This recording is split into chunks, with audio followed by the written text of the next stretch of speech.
civilized community, actually existed as a very uncivilized population way back then. Because the number of schools too, in fact, the number of years of education, average age of education itself was not even past the primary school way back then in England itself. But in contrast, in India, in what is touted as a so-called uncivilized nation, the number of schools per 10,000 population, as one can see way back in the 1850s, before the British, before the colonial rulers invaded. And in just about 30 years, how they decimated the number, literally, according to the British statistics itself, there was one school for every 1783 inhabitants, just less than 2,000 inhabitants of even the most backward division of Punjab at the time of annexation. Just 30 years later, in 1881, the number has been decimated down to practically almost zero compared to what it existed at the start. So very, very systematic persecution, as is voiced very shamelessly by the colonial rulers, and which is preserved today in the annals of British history itself. My dear father, this is Mr. Macaulay, glorified unglorifyingly as Lord. My dear father, our English schools are flourishing wonderfully. The effect of this education on the Hindus is prodigious. No Hindu who has received an English education ever continues to be sincerely attached to his religion. If our plans of education are followed up, there will not be a single idolater among the respectable classes in Bengal 30 years hence.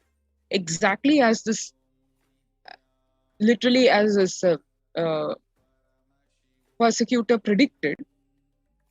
In 30 years, we saw the statistics in Punjab itself. Practically, the Gurukul system decimated. This is exactly as per this evil plans. And he goes on to say, this will be effected without any efforts to proselytize, without the smallest interference with religious liberty, merely by the natural operation of knowledge and recollection. I heartily rejoice in this prospect. Some of the most sinister plans, very cunning, and executed his plan right up to the T. And today, we are still reeling under the effects of this demonic plans and persecution that is ongoing on Hinduism, because the very root of the pride on the culture that Hindus held has itself been destroyed. Why? Or how was it even possible?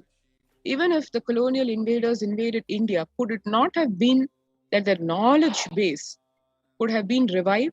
Reason why it could not, and why we are still reeling under the effects of it, is the very gross attack, very calculated, planned attack on the Hindu source scriptures, on the libraries. Almost 100% of Hindu universities were destroyed. 8 major libraries, including Nalanda, Takshashila, Vikramashila, with millions of books, were destroyed. One has to note, this is not something that was done ad hoc. It's a very planned destruction of the Hindu knowledge base. Because once the Grantha Samadhi is destroyed, there is nothing to carry forward that knowledge, generation to generation. There are more than 2 million temples in India, but not with library. One should note that in ancient India, temples, a part of the temples used to be the library. A whole pragaram was dedicated to library. But today, if we see 2 million temples, none with a library. We've even forgotten. We don't even know that libraries used to coexist inside the very precincts of the temple. Thousands of mutts, libraries destroyed or poorly maintained. Major collection of manuscripts in the hand of Oriental Institute or institutes which are funded by foreign countries. Millions of scriptures were just simply stolen by invaders.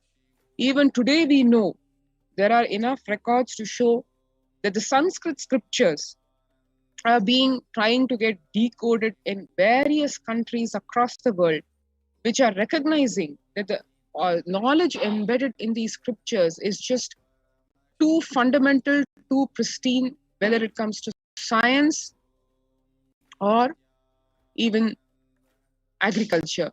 For every field, Hindus had the knowledge right from the base, which was, as we know, with the power of the third eye. So it is not evolution based, it is just revelation based. So there was no science that was evolving, that was literally the truths that were downloaded. There was nothing left to perfect. It was perfect as is. And therefore, scholars, researchers, scientists, including people with vested interests, have been trying to decode the scriptures, whatever left of them, in the original language, the divine language of Sanskrit. 7 genocides of Kashmiri Pandits, 3 to 6 lakhs just brutally kicked out or exterminated. Genocide of the Shivacharyas in Tamil Nadu under the atheistic government. Destruction of Hindu universities and libraries. And the world's largest Tamil Hindu library in Jaffna was just burnt. This is not very long back. This is just in modern history, just a few decades before. And one can see here the painful view of the relics of this treasure houses of knowledge. 13,000 universities across Bharat, literally a lakh gurukuls destroyed in just the 2 states of Bengal and Bihar alone. And here one can see the remnants of the same. Nalanda, the 9 million books just burnt by the Islamic invader Bakhtiyar Khilji. Nalanda University, Takshashila University, Vikramashila University, Telhar University. These are just a few like this. The knowledge base across India just destroyed.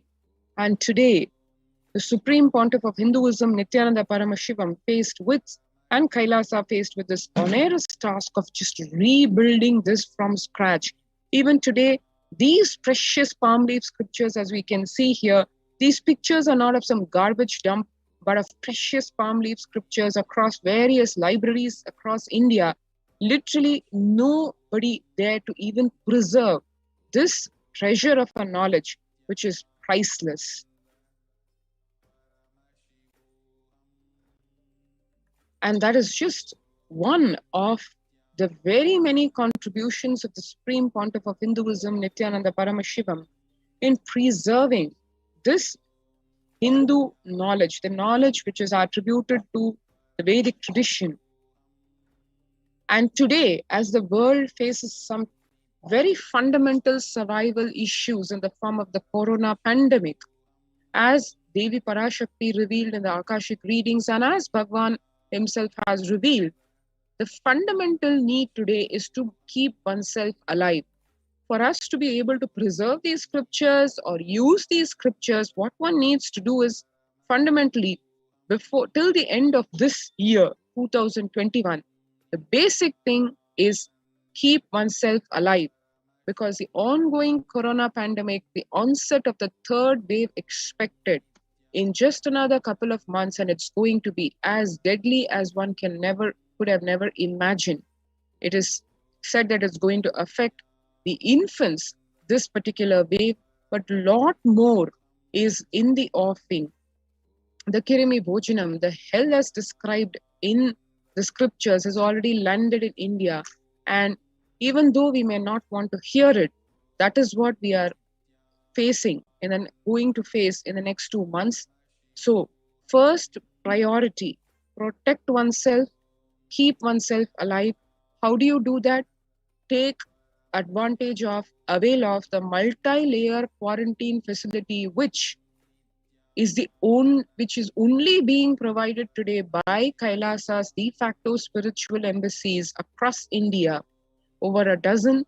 Join the COVID Care Protection Center first by registering now through the link below, https://kailasa.org/Kailasa Care.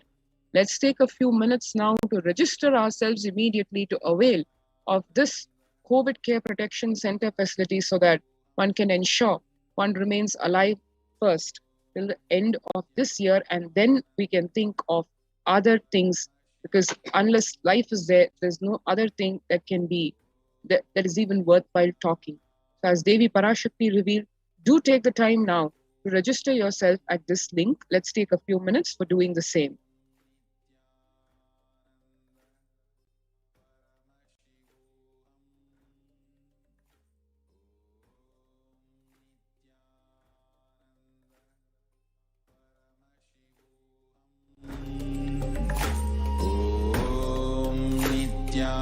Nithyananda Paramashivoham.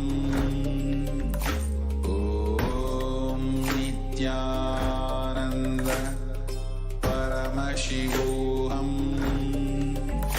Om Nithyananda Paramashivoham. Om Nithyananda Paramashivoham. Om Nithyananda Paramashivoham. Om Nithyananda Paramashivoham. Om Nithyananda Paramashivoham. Just be alive for next 3 years. Don't die within next 3 years.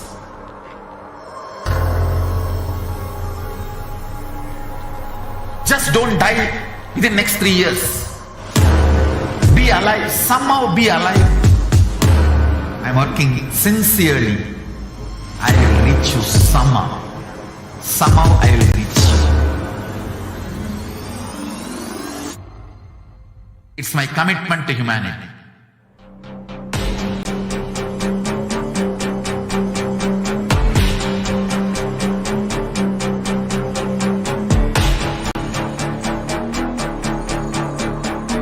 Just don't die within next 3 years. I will reach you wherever you are, whichever corner of the world you may be. I will reach you with enlightenment. You manifesting the space, state, powers, being Paramashivam. It is possible, and it is possible for you.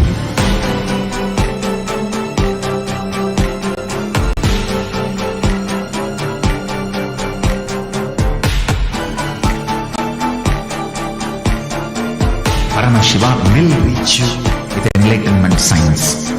I know he is going to do the job. Just be alive for next 3 years. Nothing else. Of all human beings, Kailasa is responsible to provide that to all human beings.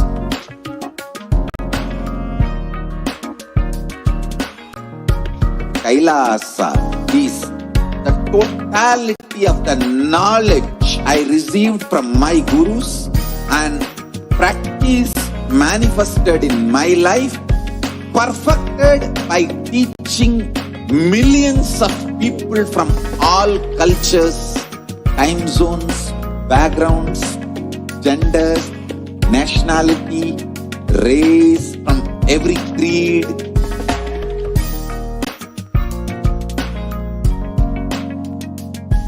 So this absolutely perfected knowledge available to you, served to you in your home without even you moving out of your couch, free of cost.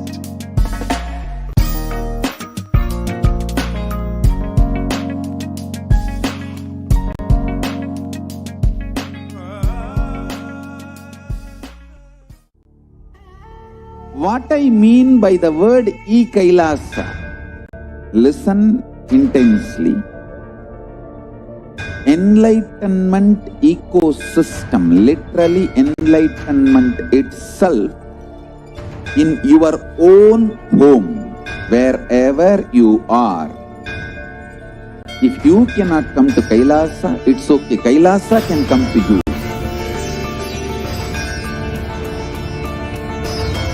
Kailasa coming to you is Kailasa.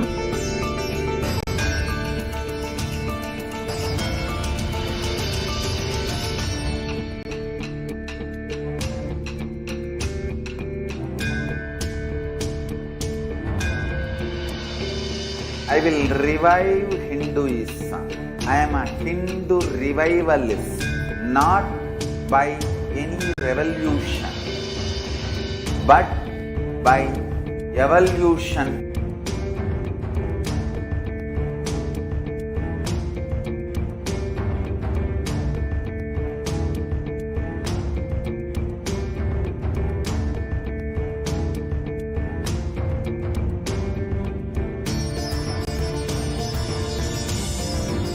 And setting model community.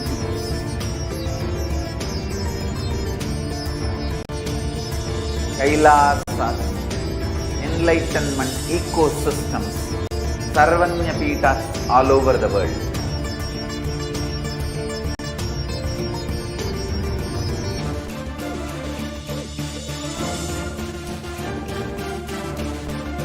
All powerful cognition, knowledge, only when you live, power manifestation and possibilities manifestation happens. It's a fundamental truth.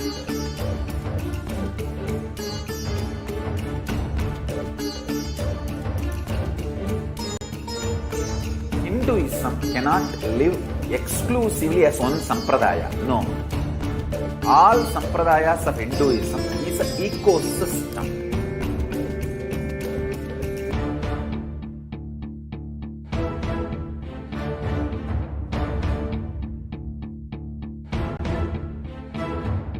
So don't keep quiet thinking that if one sampradaya is attacked, only that sampradaya is going to be affected. All of us are ecosystems.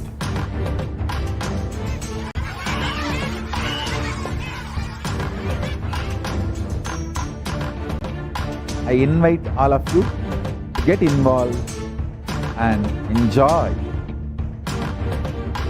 Hinduism by the principle of Dharmo Rakshati Rakshitaha. When you protect Dharma, Dharma protects you. We will make the whole planet flourish spiritually. The spiritual prosperity will happen to the whole planet. We all have to coexist together.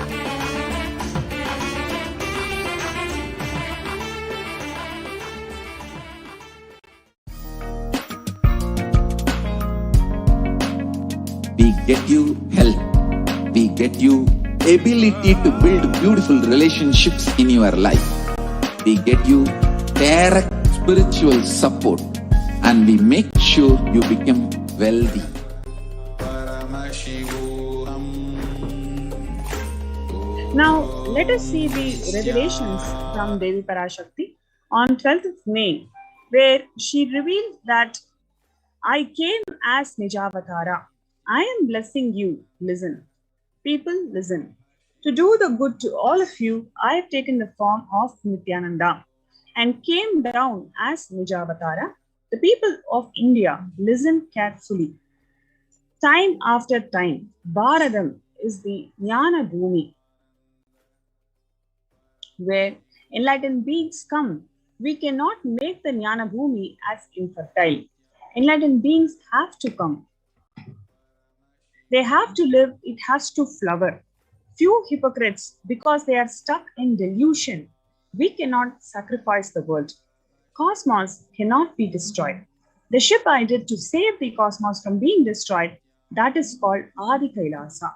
The ship I did to protect the beings from Pralaya is Adi Kailasa.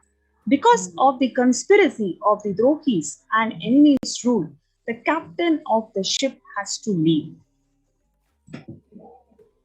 Before 12 years, knowing the great deluge that is going to happen, all the Aushadas by this Guru Purnima, that Jnana Rasavadam, Navabhashana is going to flower.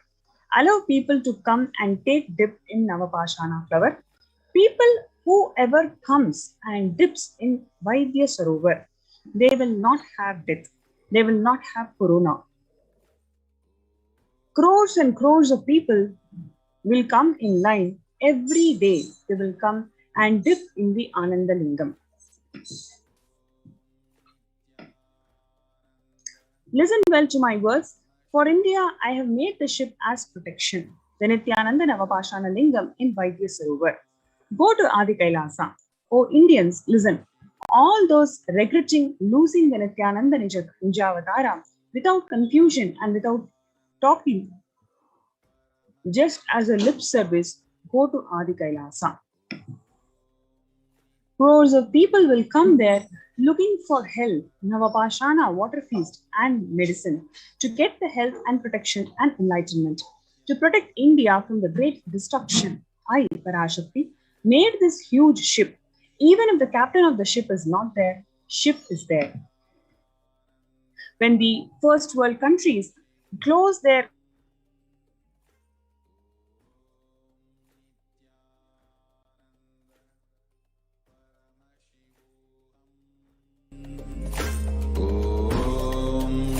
Nithyananda Paramashivoham.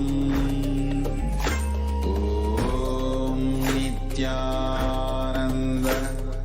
Paramashivoham.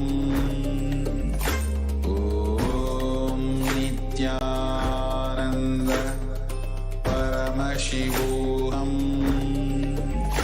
Om Nithyananda Paramashivoham. Om Nithyananda Paramashivoham. Om Nithyananda Paramashivoham. Om Nithyananda Paramashivoham. Om Nithyananda Paramashivoham. Om Nithyananda Paramashivoham. Om Nithyananda Paramashivoham. Om Nithyananda.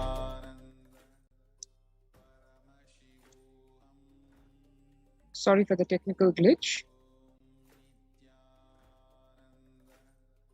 When first world countries closed their borders during a massive global emergency, Kailasa has opened its doors to all without exception.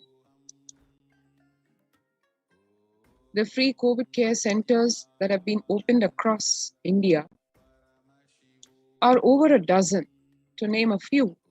Adi Kailasa in Bidadi, Bangalore, Salem Adinam in Tamil Nadu, Thiruvannamalai Adinam in Tamil Nadu, Rajapalyam Adinam in Tamil Nadu, Puduvai Adinam in Puducherry, Pattanam Adinam in Tamil Nadu, Siragapadi Adinam in Tamil Nadu, Sripuram Adinam in Hyderabad, Madurai Adinam in Tamil Nadu, Avattipalayam Adinam in Tamil Nadu, Hosur Adinam in Tamil Nadu, Baroda Adinam in Gujarat.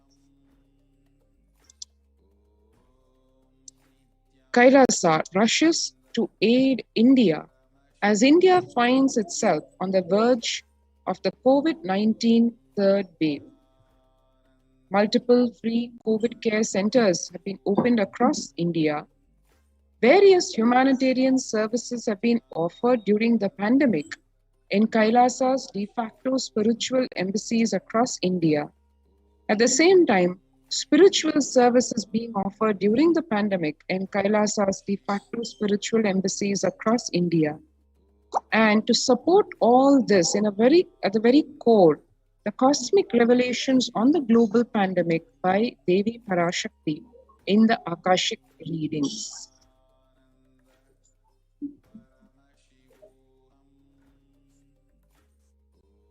Free social services that are being offered during pandemic in de facto spiritual embassies across India includes free medical care, whether it is allopathy, Ayurveda and Siddha medicine, infrastructure to accommodate thousands of people, and the accommodation that is being provided is the multi-layered quarantine facility, so people feel extremely secure when they are in Adi Kailasa. The emergency ambulances to handle the emergencies, personal protective medical equipment, food security management to food banks, and organic farming. So you have this opportunity to join us in these COVID care protection centers. You can join through kailasa.org/Kailasa Care, KAILASA.org/KAILASHCARE. So why do you need to be part of this COVID care protection centers? What we saw in today's segment is more than the COVID itself, more than the deaths that are occurred due to COVID itself, the impact of COVID on the humanity is enormous. Whether it is young workforce, whether it is pregnant women, whether it is young adults, they are suffering with mental disorders, depression and trauma. Needless to say, you are in the receiving end and you are experiencing them in an enormous level. Here is an opportunity where you can protect yourself from this mental breakdown and take this opportunity to be part of this COVID care protection centers and spiritually experience the superconscious breakthrough with the divine blessings and the grace of the Supreme Pontiff of Hinduism, Jagadguru Mahasannidhanam, His Divine Holiness Swamiji. When the borders of first world countries are closed, it is Kailasa, it is the Supreme Pontiff of Hinduism, with his efforts and grace, compassion, he has opened the doors of his home.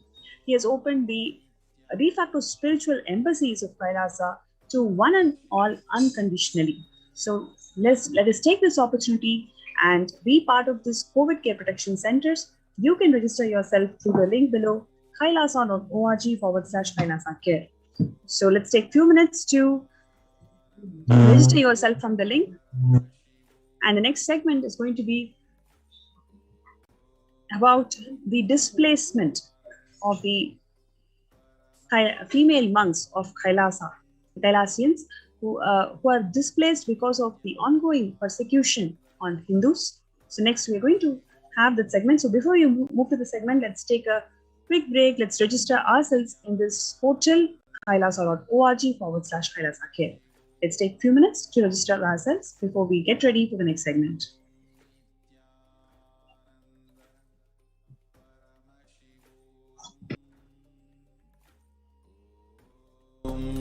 Nithyananda Paramashivoham. Om Nithyananda Paramashivoham. Om Nithyananda Paramashivoham. Om Nithyananda Paramashivoham. Om Nithyananda Paramashivoham. Om Nithyananda Paramashivoham. Om Nithyananda Paramashivoham. Om Nithyananda Paramashivoham. Om Nithyananda Paramashivoham. Om Nithyananda Paramashivoham.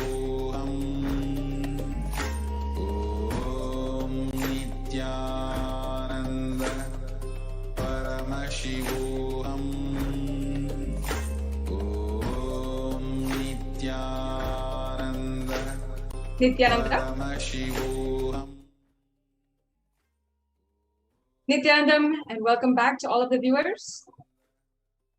After that segment by the Adi Kailasa Sarvagyapeetham administrators, who had shared with us about the developments of the Kailasa COVID Care Center and around India by Ma Nithya Pramana and Ma Nithya Achanananda Swami. Now we'll be entering into the next segment of today's program before the live Nithyananda Satsang in the divine presence of the Supreme Pontiff of Hinduism himself.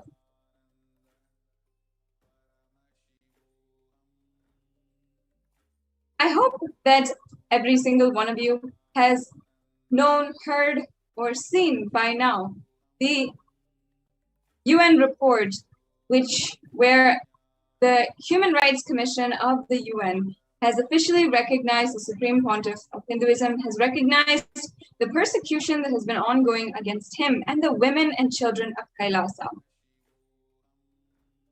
All over the world for the last 1-2 weeks since this news emerged, since we have had this victory, at least as far as getting recognition by the UN, at least having one of our voices being able to voice out the persecution that has happened against the Supreme Pontiff of Hinduism. So many of us have been absolutely grateful, have been overjoyous in celebrating that finally we have gotten some kind of legitimate recognition for the amount of abuse and persecution that the Supreme Pontiff of Hinduism has undergone. I myself can share that personally, having seen how much the Supreme Pontiff of Hinduism has undergone sacrifice just for me and for all of the women and children of Kailasa, it is so amazing to finally see how we have been recognized. At least in one place, our voice has been heard. The Human Rights Commission has recognized the persecution of the Supreme Pontiff of Hinduism and Kailasa, and I hope that each and every one of you take a few minutes right now and ensure that you are seeing the link provided in the scroll below for where the Human Rights Commission has featured Kailasa as a part of the recognized communities for the persecution that they've undergone. And you take a few minutes and share this with all of your family and friends. Make sure that you are sharing. And if you are a practicing Hindu, you're a sympathizing Hindu, or you're just curious to know more about Hinduism, I request that you take a few minutes and ensure that you share this with as many people as possible. Each and every one of us, Hindus, have a responsibility to ensure that the world knows what we have undergone, the Holocaust that we have survived, and what the Supreme Pontiff of Hinduism has undergone in order to ensure and save and protect Hinduism all over the world and Hindus all over the world. Now, we'll be entering into the segment on the persecution against the women and children of Kailasa. And if you've been tuning in for the last few days, we have been taking a few minutes, taking some time on this platform and speaking with each and every one of you on how the persecution has played out, how criminal masterminds, how the anti-Hindu forces have really strategized and terrorized our community, our global community, and in countries all over the world, including the United States, in Malaysia, in India, of course. We have seen how the persecution has been ongoing against the Supreme Pontiff of Hinduism and the indigenous women of Kailasa. Today, we'd like to present to all of you one of the tactics that the anti-Hindu militant forces used against the Supreme Pontiff of Hinduism and used against the women and children of Kailasa. We have seen how in so many different instances, how the violence against women, the brutal rape and assault of women has been used as a tactic. How the objectification, the sexualization of women, sannyasis of the Nithyananda order have been used as a tactic in order to spread more and more hatred and perpetuate, prolong the attacks, the brutal rapes, gang rapes, and child sexual abuse that has happened against the women and children of Kailasa. We've also heard the stories of many of the women and children who have been witness and who have survived these brutal attacks. And I myself have shared my own story about how, when I was 12 years old, I was raped and manipulated by one of the leaders of the anti-Hindu militant forces. And it took me so long, at least 5 to 6 years, just to be able to confront my trauma and begin healing recovery. Today, I can say that I have been able to see so much of transformation in myself and see myself be able to even stand up for the role and responsibility of a Rudrakanya, which is a sampradaya, an ancient lineage that the Supreme Pontiff of Hinduism is reviving.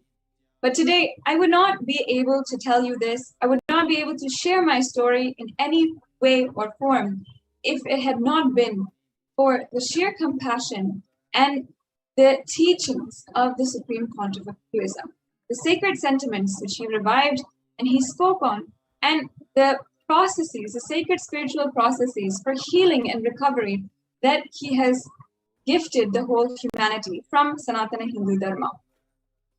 And as a survivor of child sexual abuse, child rape, and at least 3 accounts of child sexual molestation, as a survivor of these absolutely traumatic and devastating, violent situations, I was myself shocked, heartbroken to see that the other children, other women across Kailasas, across the world, had been victims just like me, had literally been unable to, some of them unable to face, some of them unable to recover, start their recovery process, some of them, just like me, protected by the Supreme Pontiff of Hinduism, and today are coming to share about what has happened to them as well. I have seen how literally the state-sponsored elements have infiltrated and also raided the Adi Kailasa Sarvajna Peetham as well as, of course, other Adinams, and had started the abuse against the children of Kailasa. The very future of Kailasa and the future of Hindus themselves. This attack, of course, is a tactic used by the anti-Hindu militant forces in order to just deprive us, disempower Hindus from the promising future that the Supreme Pontiff of Hinduism was working so hard for and to give each and every one of us. And we have seen this been used as a tactic in many circumstances. For example, in the Jewish Holocaust, 1940 to 1945, in this specific time, of course, it was starting much before that, and then it took many years for the Jewish to find some kind of reprieve for the acts of violence and the genocide against them. However, in that time, we saw how the Jewish schools were even the Hebrew schools and the Jewish schools were shut down, were outlawed by the Nazi governments, and even in children's books, even in the different flyers for children, the Nazi forces had literally made such propaganda to teach children anti-Jewish, anti-Semitic ideas and put the root of anti-Semitic sentiments inside of them. As you can see here, we have some of the visuals of the violence against the Jews that were enforced by the Nazis.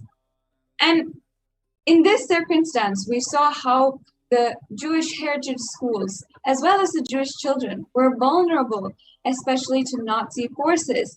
And just by using them as a way to using them and manipulating them through propaganda, they have not been able to, literally the entire culture was disempowered.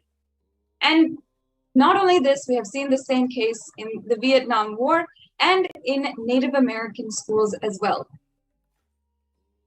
And Native American schools were made made so that they do not learn their heritage. They were made so that as you can see here, it says that the U.S. government and many of the supremacist forces inside of the government forced tens of thousands of children to attend assimilation schools, where they would literally kill the Indian in him and save the man, literally making them disidentify from their natural cultural and heritage. And this is exactly what the anti-Hindu militant forces have been trying to do since 2010 with the women and children of Kailasa, with especially the children who had started from a young age were balasans of Kailasa. Today, we have Ma Nitya Prajnananda, as well as Ma Nitya Tatsapriyananda and Ma Nityanandita, in order to share some of the traumatizing experiences, what they went through as mere children at the hands of state-sponsored elements in order to subjugate their heritage, subjugate the Hindu sentiments that they were living, and start to entirely destroy the revival work for Nithyananda Gurukul and the revival of Kailasa. We'll now be hearing their heartfelt sharings and stories. And a first-hand witness, I welcome each and every one of you to sit and ensure that you are listening to what they have to share today. And make sure, again, reminding each and every one of you that at least now we have some hope with the UN recognizing the persecution against the Supreme Pontiff of Hinduism. Let us take responsibility now as Hindus to share this continuously, share this all over the internet. And as you are listening to our stories, please share and please continue to share as we are going more and more towards the live satsang today. So we'll now be inviting the Gurukul Balasans to share their stories. Please stay tuned with us. We'll be right back with you after a short break. Paramashivoham. Om Nithyananda Paramashivoham. Om Nithyananda Paramashivoham. Nithyananda Paramashivoham. Om Nithyananda Paramashivoham. Om Nithyananda Paramashivoham. Om Nithyananda Paramashivoham.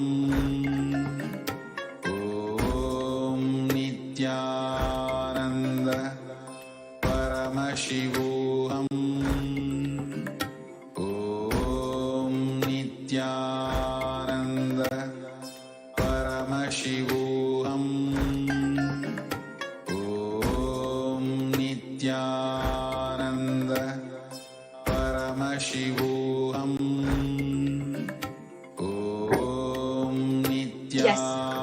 So first, let us understand the vision that the Supreme Pontiff of Hinduism had given for the Nithyananda Guru.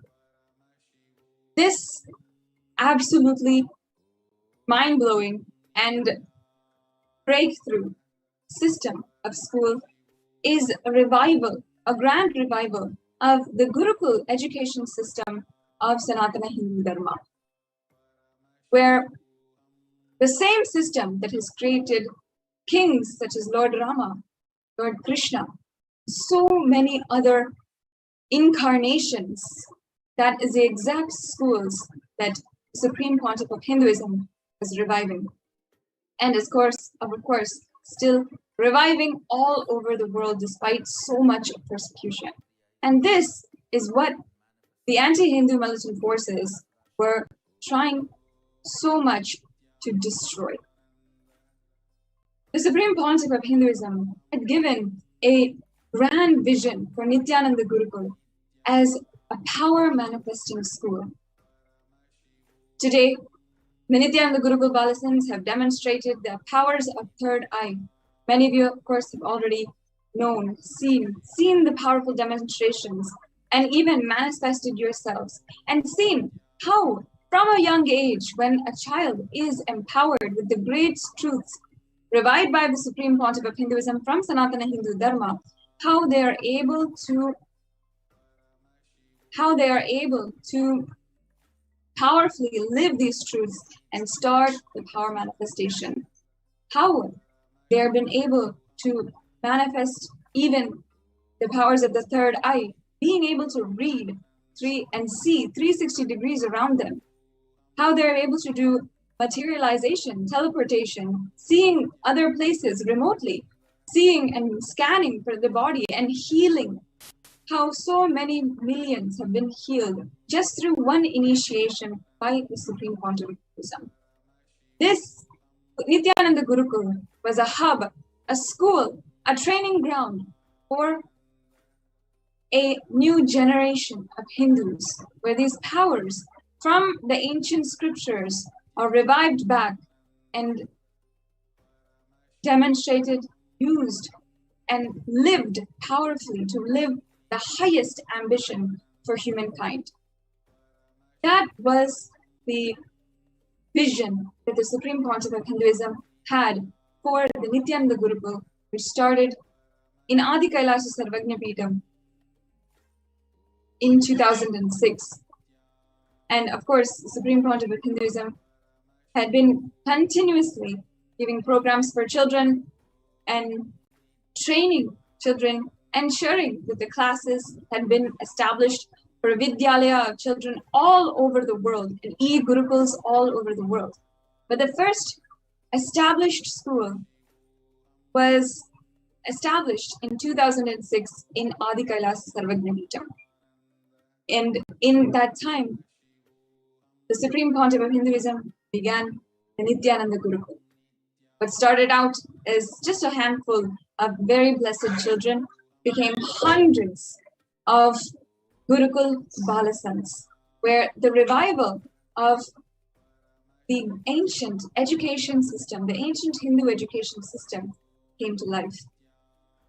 And there are, in this ancient Hindu ecosystem, this ancient Hindu education system is one of the 5 pillars of Kailasa, where the future of Hinduism, the very children who will be the leaders of the nation, the civilizational nation across the world, those very leaders are trained, are nurtured, and are growing up to be powerful individuals, powerful leaders of the whole world.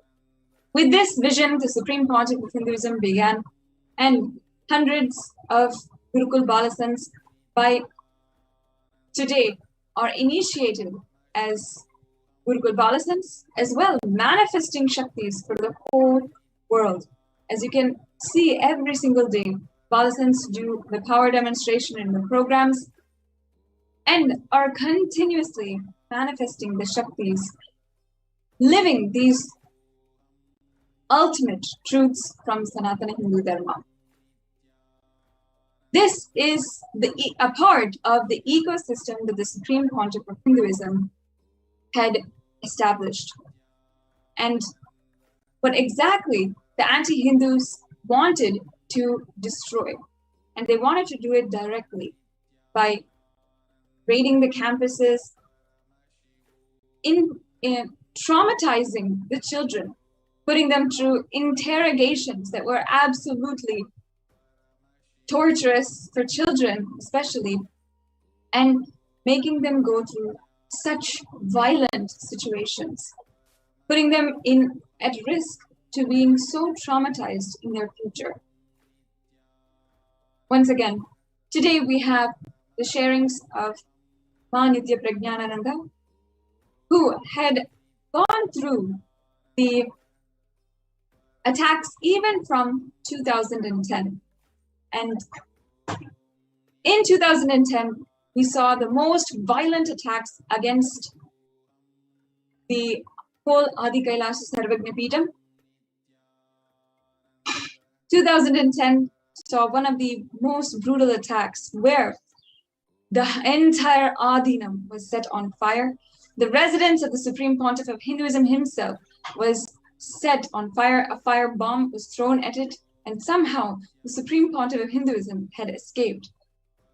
And all of the Adinavasis around were absolutely going haywire, trying to set off fires, trying to find shelter. And in this environment, children were left vulnerable to the attacks by the anti-Hindu forces and to the absolute devastation of the entire property in Adinam. To be absolutely traumatized by the violence executed by the anti-Hindu militant forces that had raided the Adinam, started trespassing, were setting everywhere on fire. So now I request Ma Nithya Prajnanananda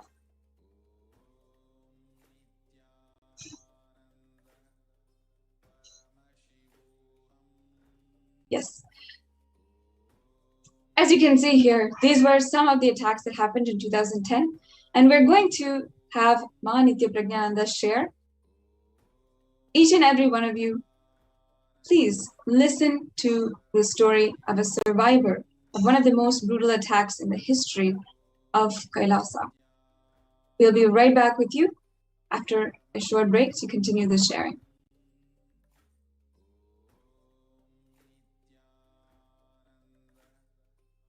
Paramashivoham. Om Nithyananda Paramashivoham. Om Nithyananda Paramashivoham. Om Nithyananda Paramashivoham. Nithyananda Paramashivoham. Om Nithyananda Paramashivoham. Om Nithyananda Paramashivoham. Om Nithyananda Paramashivoham. Om Nithyananda Paramashivoham. Om Nithyananda Paramashivoham.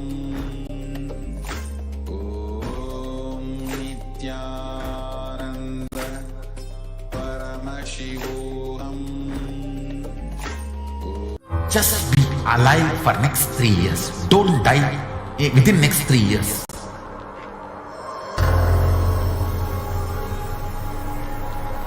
Just don't die within next 3 years. Be alive. Somehow be alive. I'm working sincerely. I will reach you somehow. Somehow I will reach you. It's my commitment to humanity.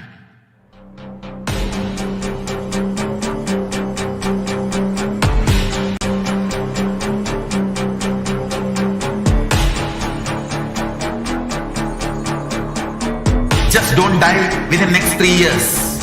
I will reach you wherever you are, whichever corner of the world you may be. I will reach you with enlightenment. You manifesting the space, state, powers, being Paramashivoham. It is possible, and it is possible for you.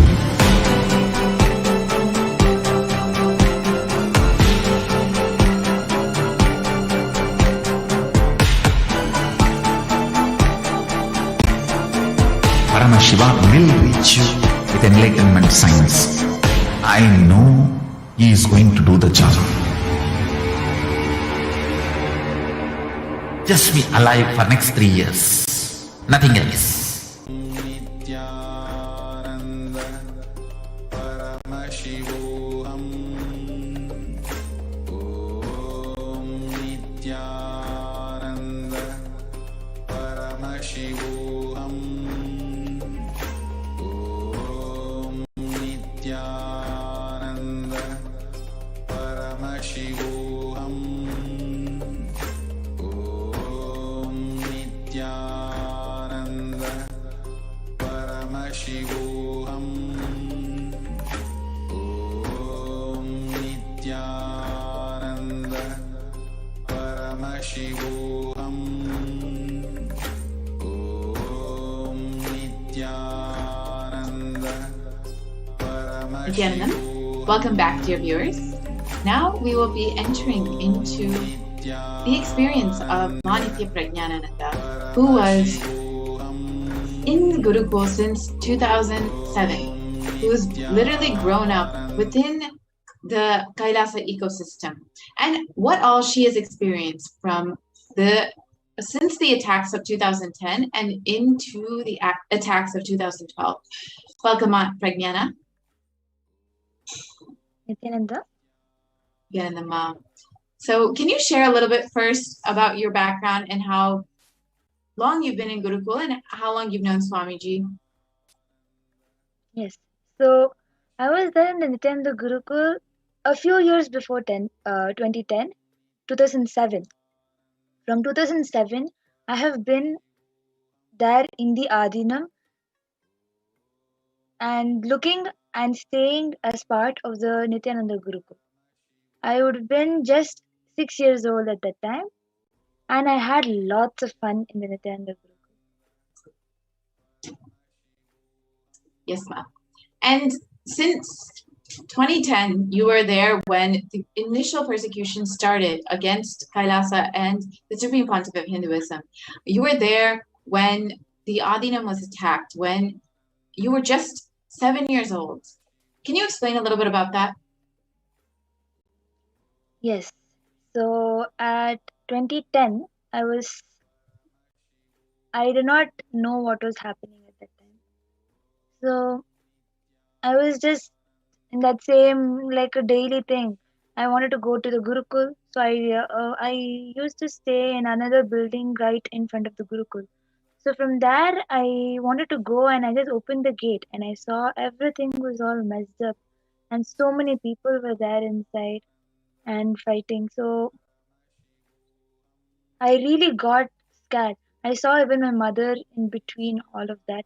I really got so scared and ran back inside my room and shut. Being that young and seeing like a big group fighting right in front of me, it was literally the first time I had that. I knew what fear is at that time. At that period of time, it hit me that what I am living in, there is something more than that is going on. When I saw, I got really scared that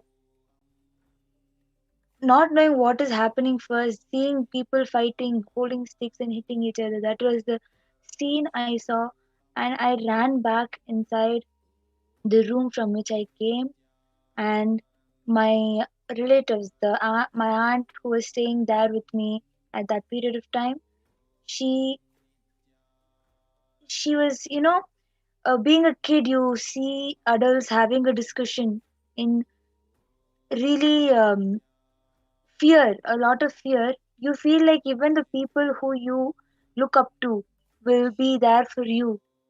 They themselves are in fear, not knowing what to do. I felt like there is no one for me now. How can, who will be able to help me? They themselves are scared. Everything is scared. At that period of time, who I looked up to, who I thought will be there and be able to solve a situation, themselves was not able to solve. At that period of time, I was so scared, and at that time, my aunt had come to a conclusion that we have to escape from this place to keep our children safe. Otherwise, otherwise these polices and all these people who are there inside, what they will do to the kids, no one knows. So at that time, a small hole was there, fenced up, and in that fence hole, all of us had to go out. And after we went out, also, I turned back at that period of time when we were going out and saw the whole Adinam, the whole of the ashram was filled with smoke. The whole of the ashram was filled with smoke, and Did you ever think at that time you would ever be able to return to your home, to return to the Father, Supreme Pontiff of Hinduism, who had brought you up as his own daughter, despite you losing your father at a very young age? Did you ever think you were going to get to see your guru again, your home again? yes, I never thought that I would be able to see the Swamiji ever again. And not just that, I didn't even cognize I would be able to see my mom also that time, because she was there in between that place where I saw full smoke. And the minute I realized that the ashram was burning, and the two, at that point of time, the two most important people to me, my mother and Swamiji, my father, both of them, I don't even know if I will ever be able to see. I felt like a kid who has lost everything that is important to her. I felt like the most important things in my life is gone.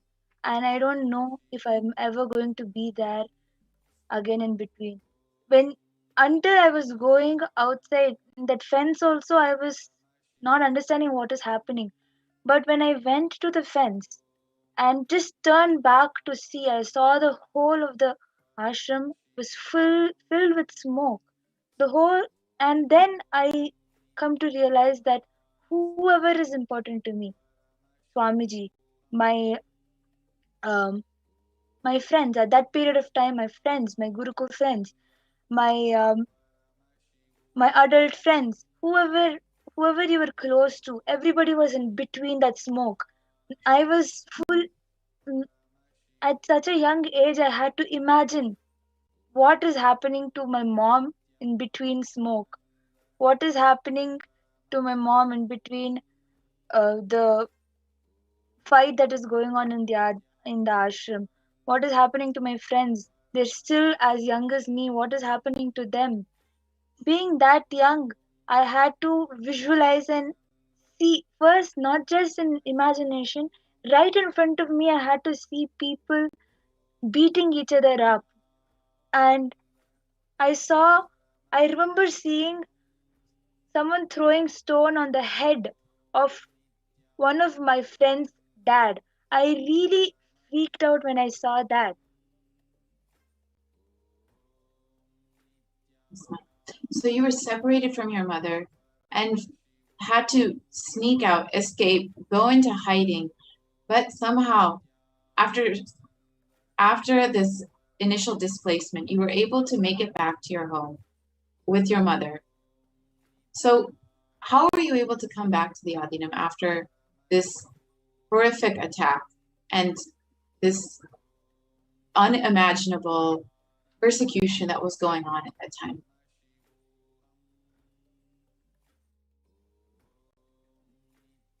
I still cannot believe that an opportunity to enter back inside was even provided. It is just the pure feeling connection that we had, the trust we had that it is possible that we will be able to be helped back. Even if we come back, we will still be the only thing important to my life itself is there here. That brought the happiness that you will never ever get is there here. And the same way, you, if your father is there in between trouble, will you want to leave and go? No.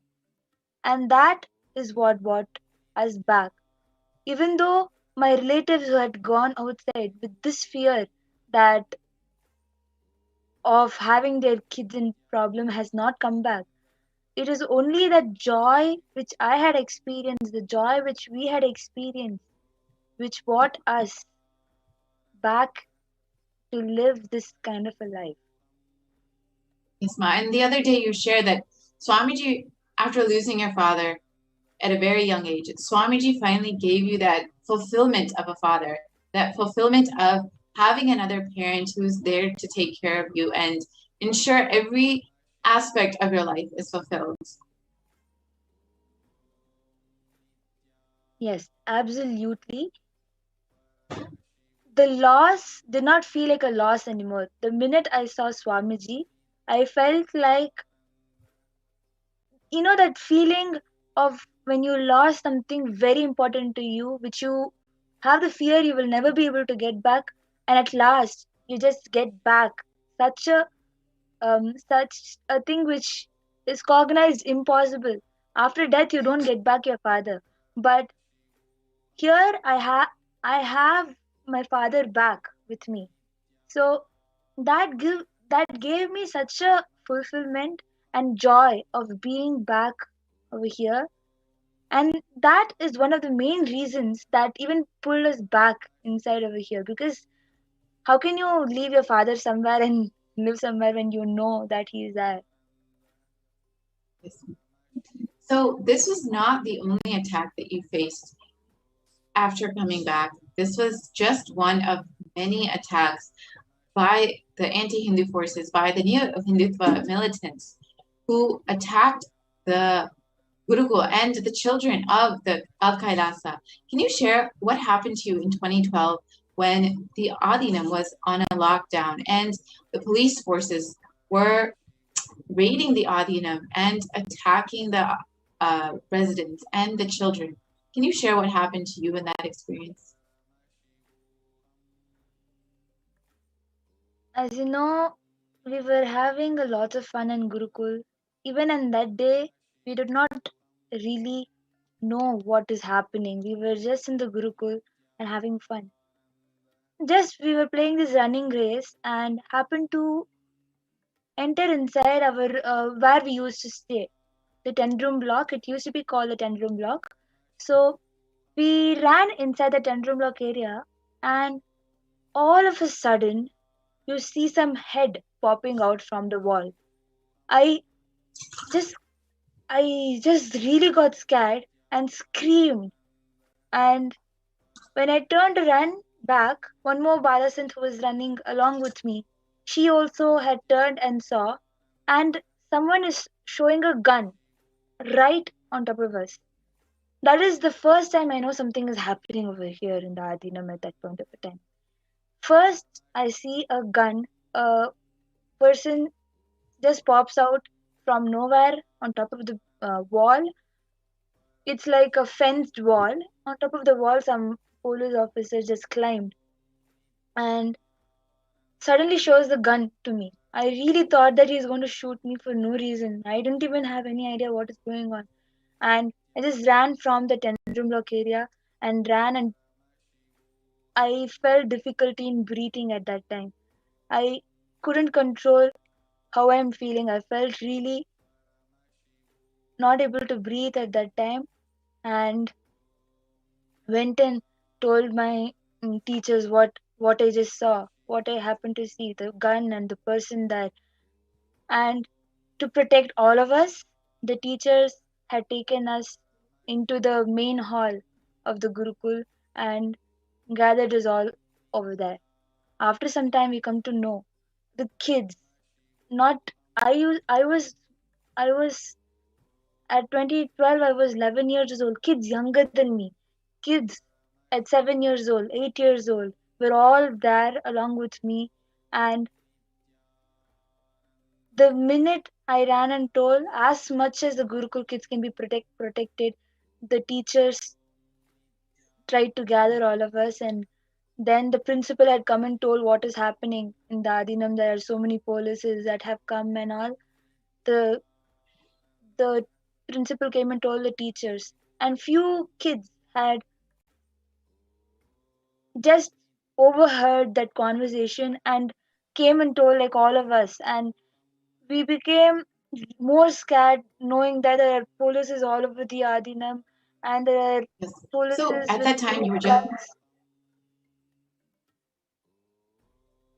There are so many policies along with guns. And the saddest part was when one kid wants to go to the washroom, even to go inside the washroom, we had the fear of going alone inside the bathroom. We really were so scared that we wanted to hold each other's hands at that time so that we will feel at least little bit of comfort. We were so scared at that point of time that we did not even have that courage to go inside the bathroom, inside the toilet alone. We were so scared at that point of a time.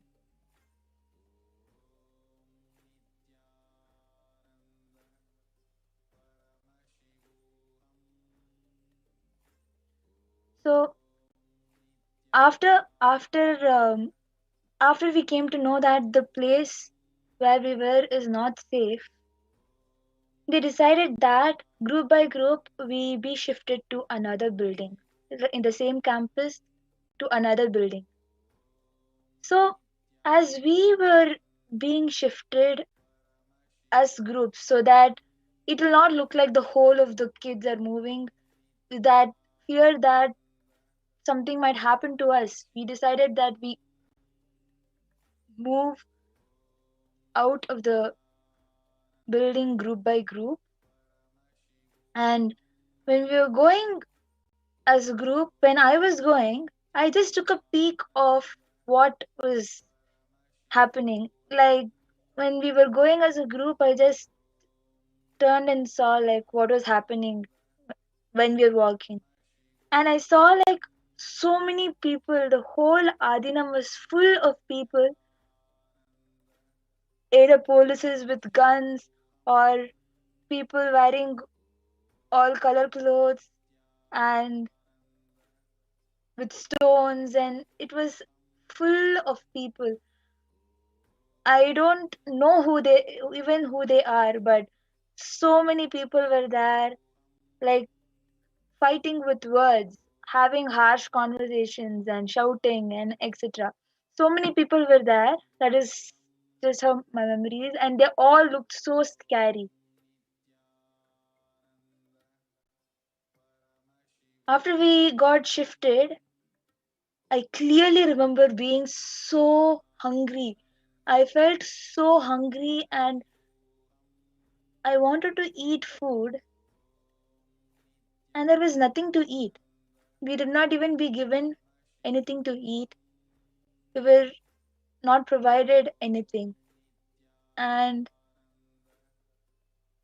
I was there in that room, opened the window, and I was seeing all these people outside were having feast with whatever food we were supposed to be eating. I saw all those policies.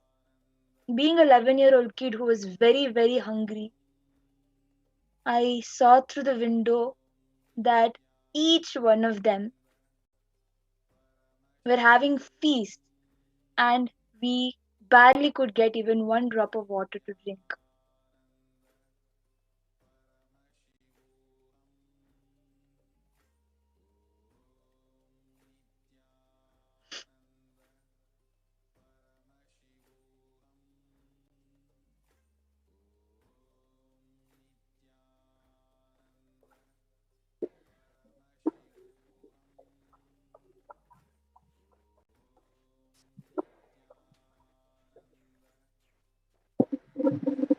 Actually feels really Sorry, sad and sorry for the technical glitch. feels very hard to even listen to what you were sharing. So your age was around 5. What was your age at that time, Ma Pragyana? When I saw the smoke at that time, I was just 9 years old, and when all Sorry? this I was going through, I was 11 years old. 11 years old, Ma? Yes, and along with me, I had kids around me who were just 7 years old or 5 years old, few of them, who were also going the same thing I was going through along with me. God. Actually, even to come and share, to relive that traumatic experience, just because your parents and you decided to be a Hindu, being a part of Swamiji, being a part of Kailasa, just because of that one decision that you took, the anti-Hinduism is the militant forces, the neo-Hindutva militant forces attacking and making a small, at such a tender age, making you go through, and as you're sharing, so many more children, the minor kids, for even 5 years of age, putting them through severe starvation, putting them through, making them see such gory things of their buildings burning down their living places, making them homeless. It's seriously something too hurtful. Today, Swamiji is serving for last so many years. Even during that persecution, that every time, continuously, Swamiji is serving for billions, billions of free food served. Actually, we can just see the amount of atrocity, the violence that media is doing, the way that the way media is just so much of violence. And each of you should understand, just at about 12 or 13 or just being so young and just 11-year-old, she was saying how 5-year-old, for us, Swamiji is not just Guru. For us, Swamiji is more than our mother and father. To see so much of violence happening, to see the way we all are forced into something, we don't know what is happening. This is our home. We all are brought up here. We all live here.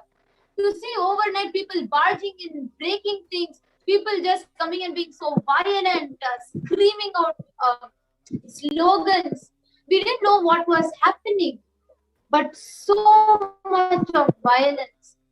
It's just when each of the viewers should understand when Ma Pragyana was sharing, just the 11-year-old girl who has no clue what's happening outside is facing the mob, facing the people, the atrocities that were done.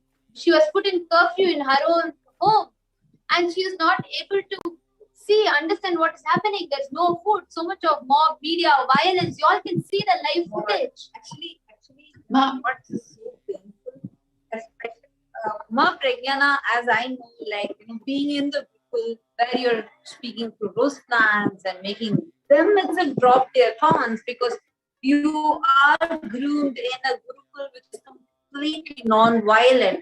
Even you don't even have anger. You're not even allowed to have anger. You're trained and groomed so beautifully, so spiritually.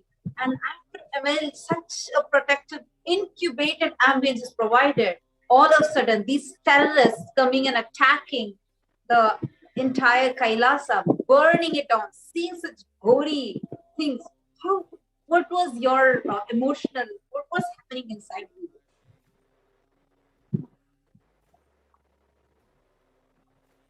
Each and every moment, what I was thinking at that age of 7, each and every moment, I thought that after this, will I be able to see my dad, who's Swamiji? Will I be able to see my mom ever again? Will I be able to be in this kind of a place and have fun and continue what I want to do? At that point of a time, what I respected the most, even puja, we were not able to do puja peacefully. We couldn't even chant. We couldn't even ring the bell while doing puja. All we could think about is what will happen to us next? What will happen to us? Will I be able to see my more than everything, Swamiji, ever again? Will I be able to see my mom ever again? Will I be able to? Is Gurukul going to continue to be there? A place where I want to study, the place that I know is best for me. Will it be there? Will it be there for me to continue? Continuous fear of losing my home was there in me at that point of time. So, Ma Pragyana, I actually want to go back to what you had made, the Extremely statement you had made painful. earlier about how you were held at gunpoint. You were just 11 years old and you were held at gunpoint. Did you even know who these people were or why they were entering in the Adinam at that time?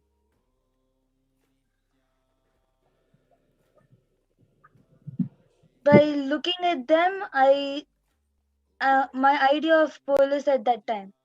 So by looking at them, I thought they were police. But So, yes, please continue.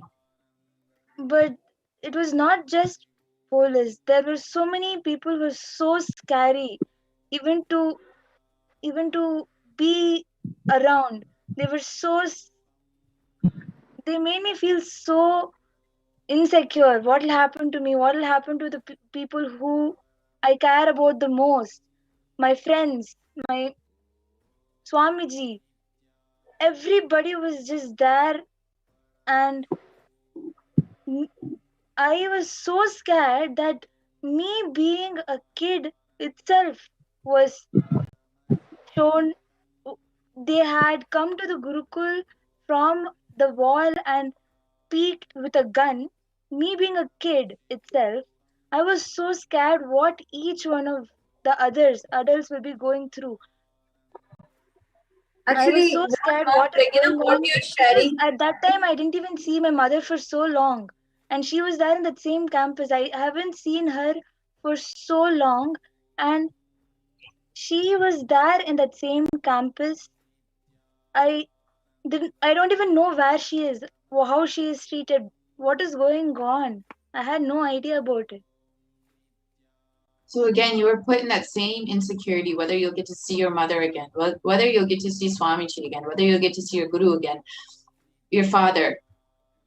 But you had no idea what was going on.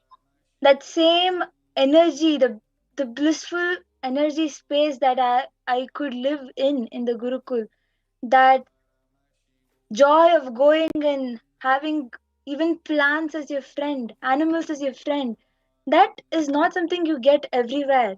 That is only possible in Gurukul, making plants as your friend, talking to the plants, having conversation with animals, and and without any expectations, having somebody who will be there for you. Swamiji, your father. I mean, my father at that. Swamiji is my father, right? He is the only one who is there for me. And being insecure about not getting to be with him anymore.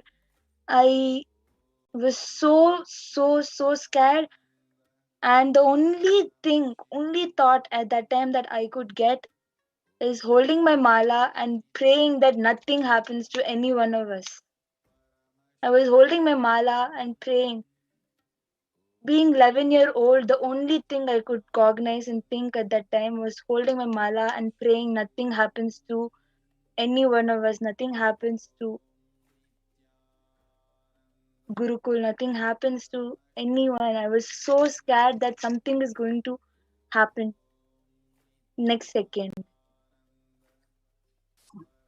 And in that moment, being an 11-year-old and seeing the police who you thought were going to protect you, who you thought were there to serve you, holding a gun to you and leaving you in complete fear, and them being the ones attacking your home, your adinam, raiding your home, and leaving you in so much of fear and anxiety. What was your reaction to that? How did you feel seeing that the police, the people that were there you thought to protect you, how did you feel seeing that? At that point of time, I did not feel like there is anybody who can protect me.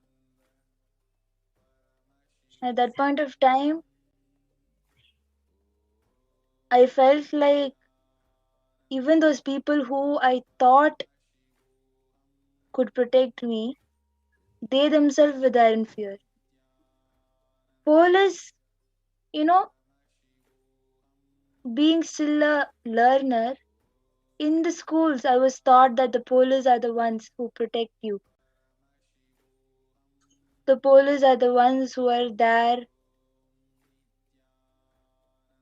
to take care of what is wrong. At that point of time, my cognition about police from the education itself, I had only had this kind of learning from the Gurukul or anywhere, wherever.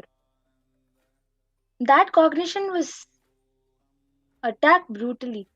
The way I saw the police coming with guns even at the kids who have not done anything and disrespecting our own religion in such a way, my cognition, my idea, the root idea that I had, I felt like all the teachings that I had, everything is wrong. I felt like whatever I had learned, everything is wrong. Police over here are not there to help the right, I felt like everything is wrong. So in 2010, 2012, and even recently in 2017, you shared a few days back, you have been subject to numerous attacks and persecution at the hands of neo-Hindutva militants and at the hands of the anti-Hindu forces. Yet you are still strong and you are still living in Kailasa with the lifestyle of enlightenment. What has made you continuously come back and be living this lifestyle despite so much of insecurity and instability due to these anti-Hindu elements and neo-Hindu forces?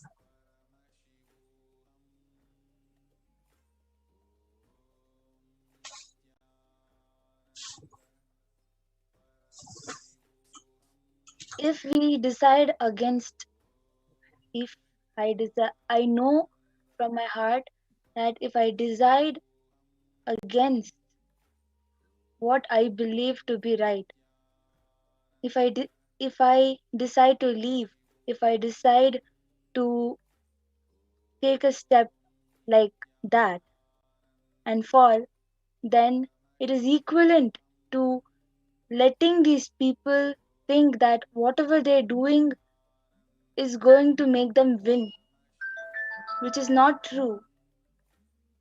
What they are doing is completely wrong, and if I am going to let my stability to drop.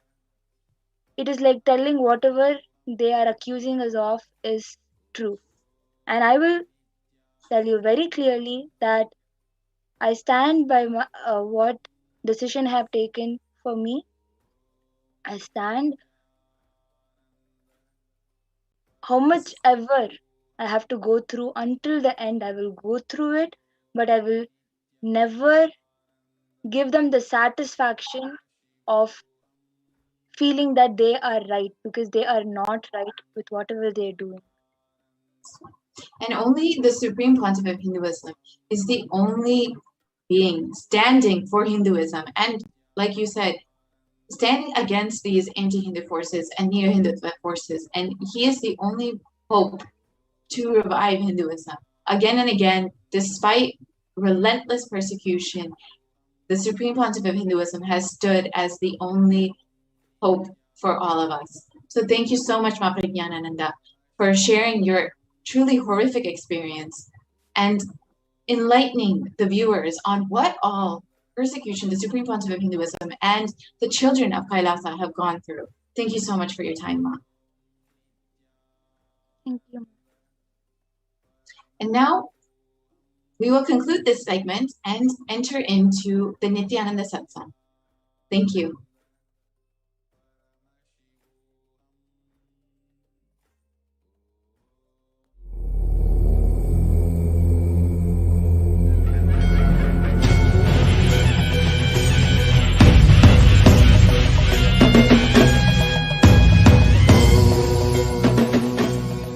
Connecting with the divine with your eyes closed is meditation.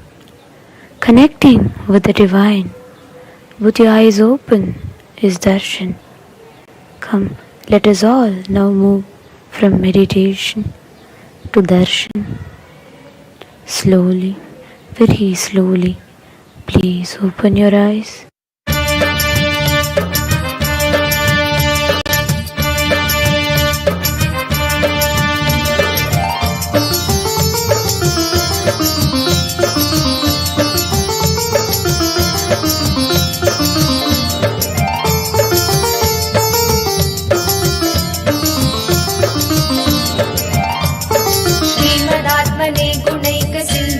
नमो नित्याय धामलेश धूतकोकबन्धवे नमो नित्याय नामशोषितान मध्वबान्धवे नमो नित्याय पामरेतर प्रधान बन्धवे नमो नित्याय कालभीत विप्रबाल पालते नमो नित्याय शूलभिन्न दुष्ट दक्ष पालते नमो नित्याय मूलकारणाय दयाल वालते नमो नित्याय इष्टवस्तु मुख्यदान हेतवे नमो नित्याय दुष्ट दैत्य वंश धूमकेतवे नमो नित्याय सृष्टिरक्षणाय धर्मसेतवे नमो नित्याय अष्टमूर्तये वृषेन्द्र केतवे नमो नित्याय आपदत्रिनेत्रटङ्क हस्तते नमो नित्याय पापहारि दिव्य सिन्धु मस्तते नमो नित्याय पापदारिणे लसन्न मस्तते नमो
हृच्छयालवे नमो नित्याय अक्षिपालवेदभूततालवे नमो नित्याय दक्षहस्तनिष्ठजातवेदसे नमो नित्याय अक्षरात्मने नमाध्वडौचसे नमो नित्याय दीक्षितप्रकाशितात्मतेजसे नमो नित्याय अक्षराजवाहते सताङ्गते नमो नित्याय राजदाचलेन्द्रसानुवासिने नमो नित्याय राजमान नित्यमन्दहासिने नमो नित्याय राजगौरकावतं सभासिने नमो नित्याय राजराजमित्रता प्रकाशिने नमो नित्याय दीनमानवालिकामधेनवे नमो नित्याय सूनबाणदागकृत्कृशानवे नमो नित्याय रामरागभक्तरत्नसानवे नमो नित्याय दानबोधकारखण्डभानवे नमो नित्याय नित्या हरे नित्यानन्द नित्या हरे नित्यानन्द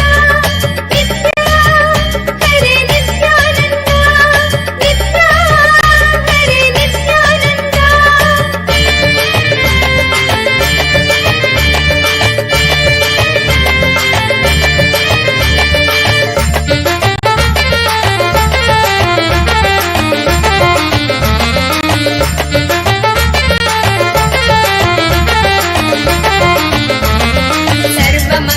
सर्वमङ्गलाकुचाग्रशायिने नमो नित्याय सर्वदेवतागणातिशायिने नमो नित्याय पूर्वदेवनाशसंविधायिने नमो नित्याय सर्वमन्मनोजभङ्गदायिने नमो नित्याय लोकभक्तितोऽपि भक्तपोषिणे नमो नित्याय माकरन्दसारवर्षिभाषिणे नमो नित्याय एकबिल्वदानतोऽपि तोषिणे नमो नित्याय नैकजन्म पापजालशोषिणे नमो नित्याय सर्वजीवरक्षणैकशीलिने नमो नित्याय कीर्तनप्रियाय भक्तपालिने नमो नित्याय दुर्विदग्धदैत्यसैन्यधारिणे नमो नित्याय शर्वरीशधारिणे कपालिने नमो नित्याय पाहि मामुमामनोज्ञ देवते नमो नित्याय देहि मे वरं सिताद्रिगेहते नमो नित्याय मोहितर्षिकामिनी समोहते नमो नित्याय स्नेहितप्रसन्नकामदोहते नमो नित्याय नित्या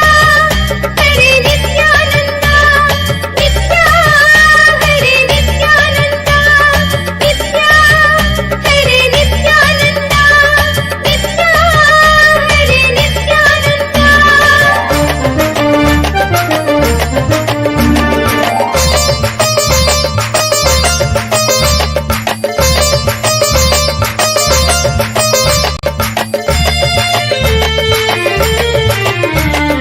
मङ्गलप्रदाय गोतुरङ्गते नमो नित्याय गङ्गया तरङ्गितोत्तमाङ्गते नमो नित्याय सङ्गरप्रवृत्तवैरिभङ्गते नमो नित्याय अङ्गजारये करे पुरङ्गते नमो नित्याय ईशितक्षणप्रदानहेतवे नमो नित्याय आहिताग्निपालकोक्षकेतवे नमो नित्याय देहि कान्तिधूतरौप्य धातवे नमो नित्याय गेकदुःखपुञ्च धूमकेतवे नमो नित्याय रक्षदीन सत्कृपाकटाक्षते नमो नित्याय दक्ष सप्ततन्तुनाश दक्षते नमो नित्याय रूक्षराजभानुकामकाक्षते नमो नित्याय रक्ष मां प्रपन्नमात्र रक्षते नमो नित्याय यङ्कुपाणये शिवङ्कराय ते नमो नित्याय सङ्कटाधितेन किङ्कराय ते नमो नित्याय अङ्कभीषिता भयङ्कराय ते नमो नित्याय पङ्कजाननाय शङ्कराय ते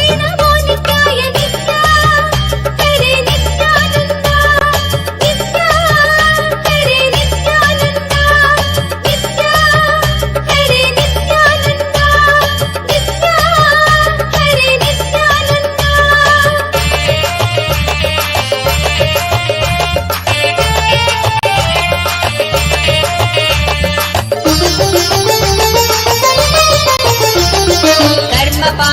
कर्मपाशनाशनीलकण्ठते नमो नित्याय शर्मदाय वर्यभस्मकण्ठते नमो नित्याय निर्ममर्षिसेवितोपकण्ठते नमो नित्याय कुन्महेन तीर्णमद्विकुण्ठते नमो नित्याय विष्णुपाधिपाय नम्र विष्णवे नमो नित्याय शिष्टविप्रहृत्कुपाचरिष्णवे नमो नित्याय इष्टवस्तु नित्यतुष्टजिष्णवे नमो नित्याय कष्टनाशनाय लोकजिष्णवे नमो नित्याय अप्रमे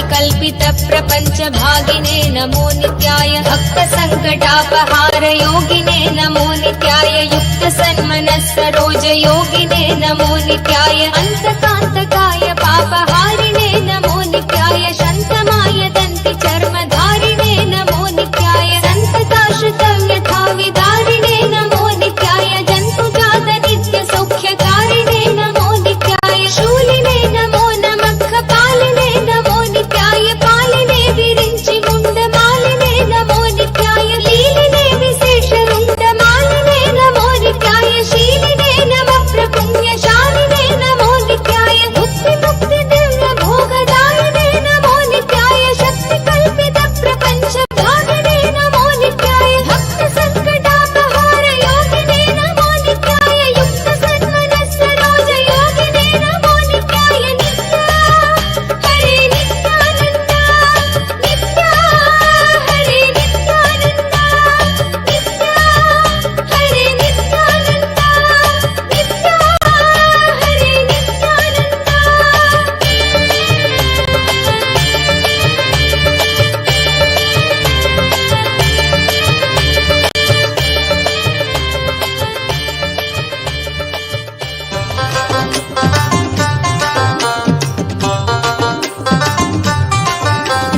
ओम जय नित्यानंद जय ॐ नित्यानन्देश्वर परमशिवसमारम्भाम्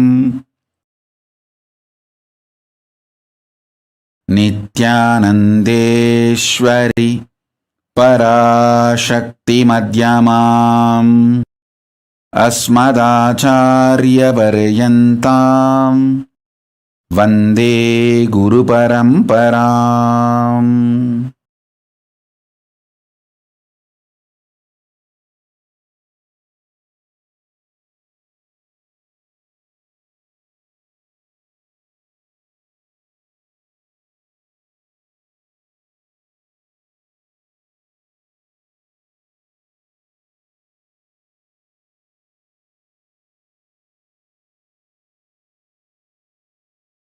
I welcome all of you with my love and respects. I welcome all the devotees, disciples, Samajis, Satsangis, Shri Mahants, Mahants, Tanidar Kotari, visitors, viewers, everyone sitting with us all over the world. I welcome all of you with my love and blessings.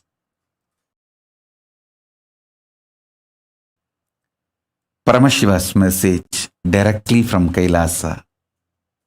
Listen intensely. Divya Sarira, the body, indestructible, effulgence, which is inside all of us. Please understand, this Divya Sarira is the core component of all of us. There is no person who does not have Divya Sarira. Everyone has a Divya Sarira. How much ever you think you are good or bad, you think you are God or demon, whatever you think, you have a Divya Sarira. That Divya Sarira strengthened, energized, inspired by sattvic food to the body, sattvic food to the mind, sattvic food to the consciousness. Enjoy these three in your life continuously. Don't worry about what should be negated. See, focusing on what need to be negated makes you very depressed, even feeling deprived.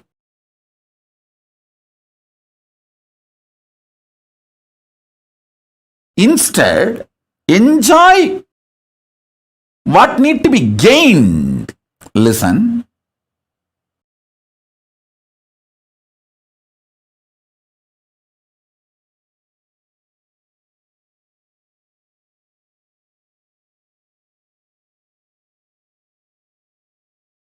I've always seen in this 40 years of my Chaturmasya, please understand, it has become almost 40 years now, coming Chaturmasya. This Guru Purnima is my 40th Chaturmasya.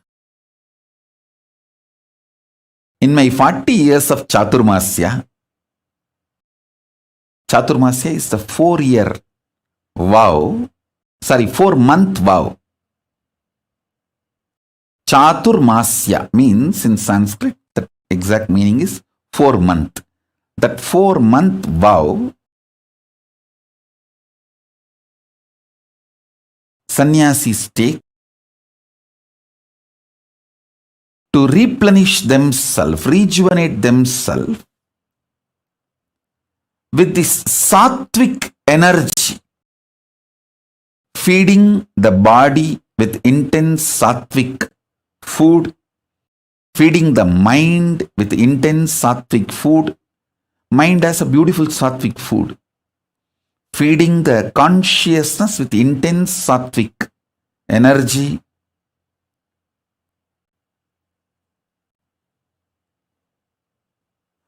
And strengthening the Divya Sarira.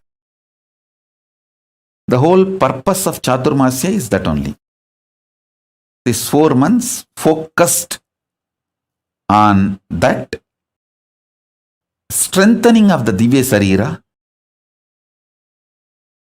See, if the Divya Sarira in you, the self-effulgent light body in you, if that is strong, you are an enlightened being. You enjoy best things of the consciousness, your existence. You enjoy the best gifts of your existence. If that self-effulgent Divya Sarira gets more and more covered,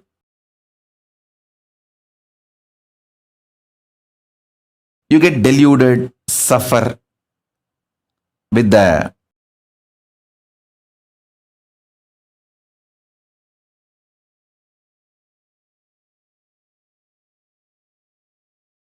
external world, delusions, deluge and whatnot, whatever.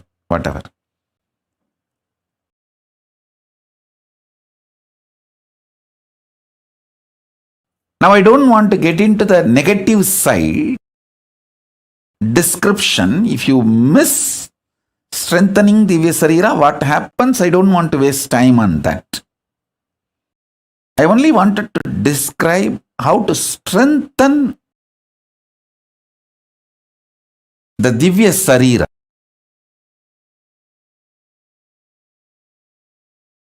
Self-effulgent, Swayam Prakasa Sutta Sarira, Daiva Sarira. All of us have.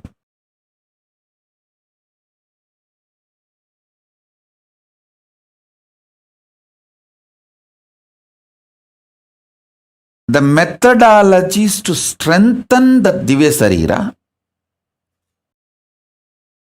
and manifest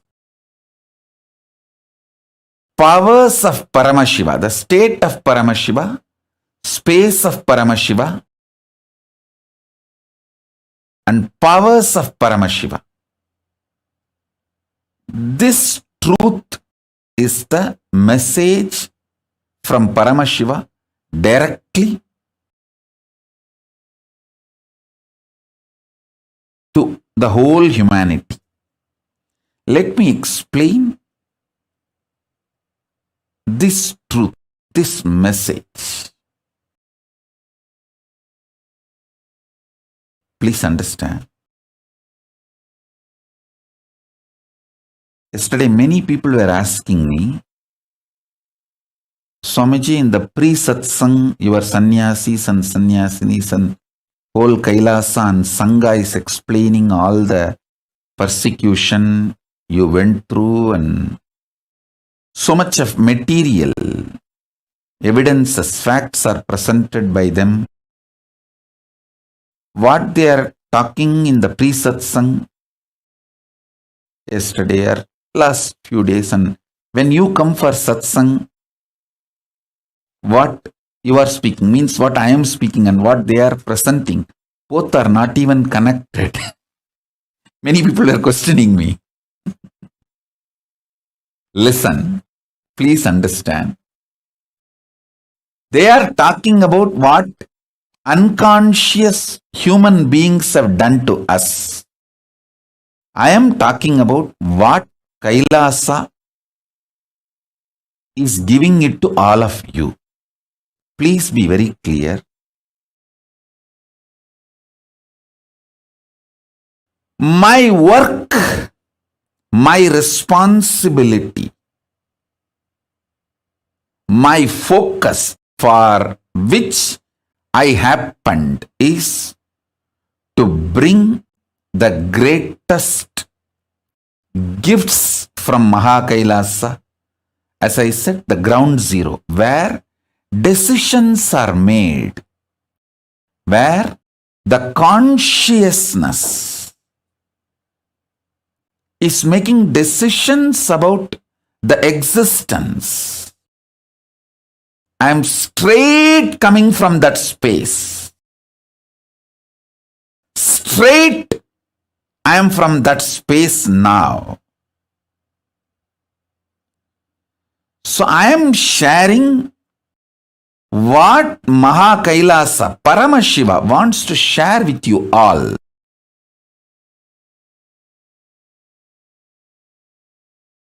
I am going to give what I need to give it to the world. And what my sannyasis are telling in the pre-satsang hosting, it is true. I have been attacked. My sannyasis have been attacked. My sangha has been attacked. It is true. They are telling what the unconscious humanity has given to us. See, I wanted to share three things with you all. First,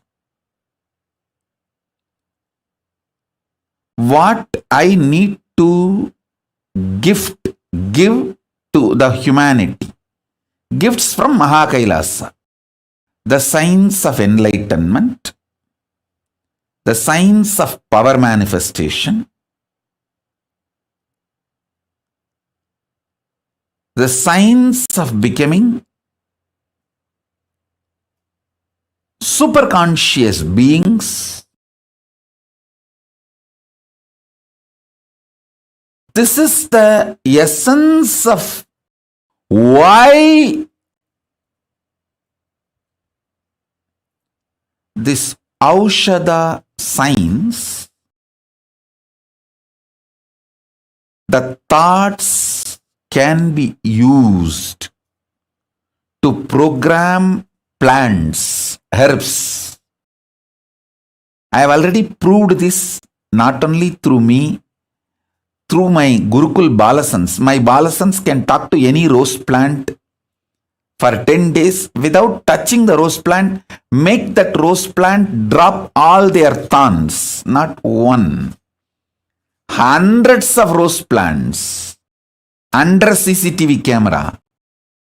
All my kids do is they go and sit and talk to those plants, relate with those plants, give them the love, feeling secured, energy and consciousness.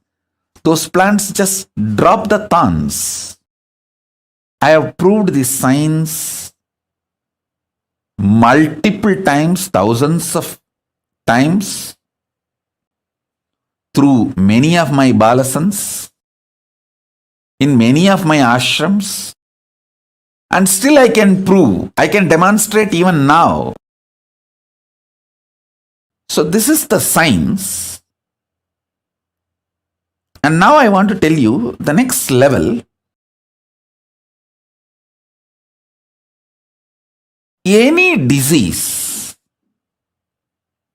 the cure needed for the disease is a conscious energy which need to be inserted into your body, can be programmed into any herb,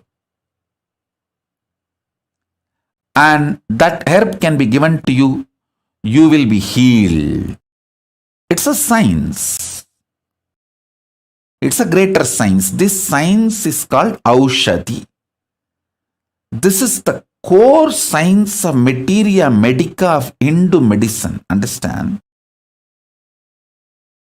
I have learnt this Aushadhi science from my three gurus. My gurus, three of them are masters of this Aushadhi science.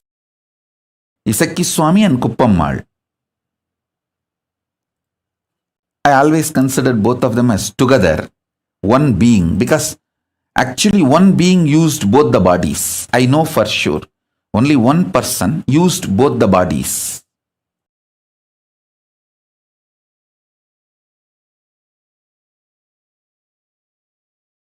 And Raghupati Yogi. We even have a beautiful photograph of Raghupati Yogi personally applying an Aushadha on one of his disciple. The disciple, I think, is from outside India, abroad. He had some paralytic attack. Just only in 3 days, my Guru has healed him completely with Aushadha and Narayana Swami Tata. These three masters of this Aushadha science gave me this knowledge. Of course, ultimately, Arunagiri Yogeshwara Paramashiva himself showered the whole experience and expertise. Listen.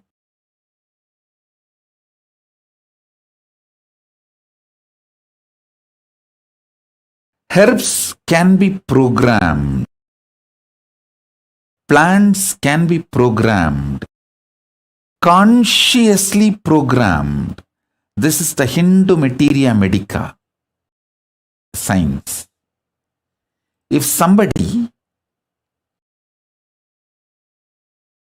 it is 100 times more than getting any MBBS, MD or anything. Unfortunately, Hindus neither understood nor recognized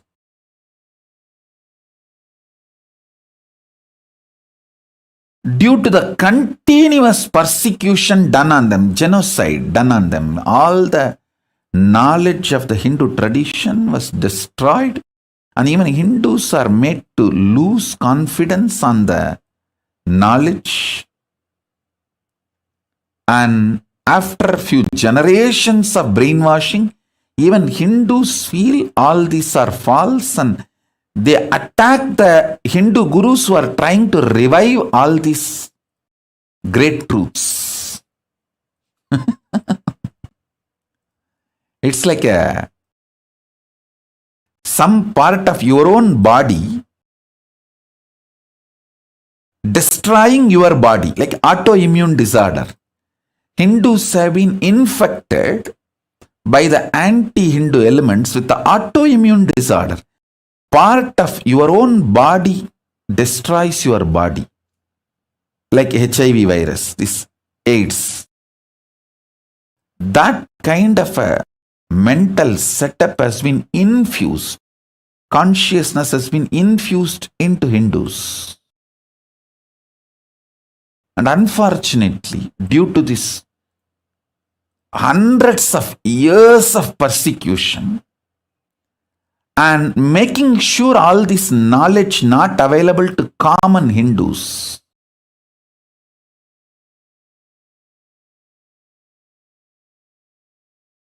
This all made to look like a myth, fake stories, legend, or maybe it's long before, thousands of years before this science was there, but now it is not there or it is not possible to revive. All these kind of ideas are inserted into the common Hindus' minds. And anybody who is trying to revive the science is beaten black and blue and destroyed. See, unfortunately, Hindus lost the understanding about this collective integrity. See, if a ship has to stay afloat, all the mechanisms in that ship need to stay integrated. It can be the maintenance engineer or the cleaning staff, captain, all the equipments fixed in the ship, everything, the machineries, and all human beings, all of them need to be integrated for the ship to stay afloat. A maintenance supervisor cannot say, I have done my job, but the cleaning staff is not doing his job. What can I do? Anyhow, if the ship sinks, I will not be blamed because I have done my job. If a maintenance engineer thinks he is a fool because when the ship sinks, he is also going to die. Not only is going to lose his job, he is going to lose his life. Please see the photograph of my Guru Raghupati Yogi applying Aushadha on a patient and healing him from stroke. Maybe he had a stroke and some problem in his spine. So Raghupati Yogi applied the Aushadha and healed him completely. I have seen the Raghupati Yogi's love and compassion.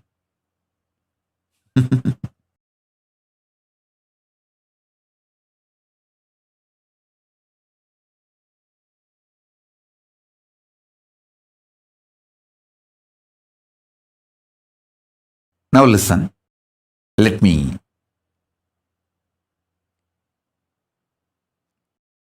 tell you. For the ship to stay afloat and reach the place where it need to reach,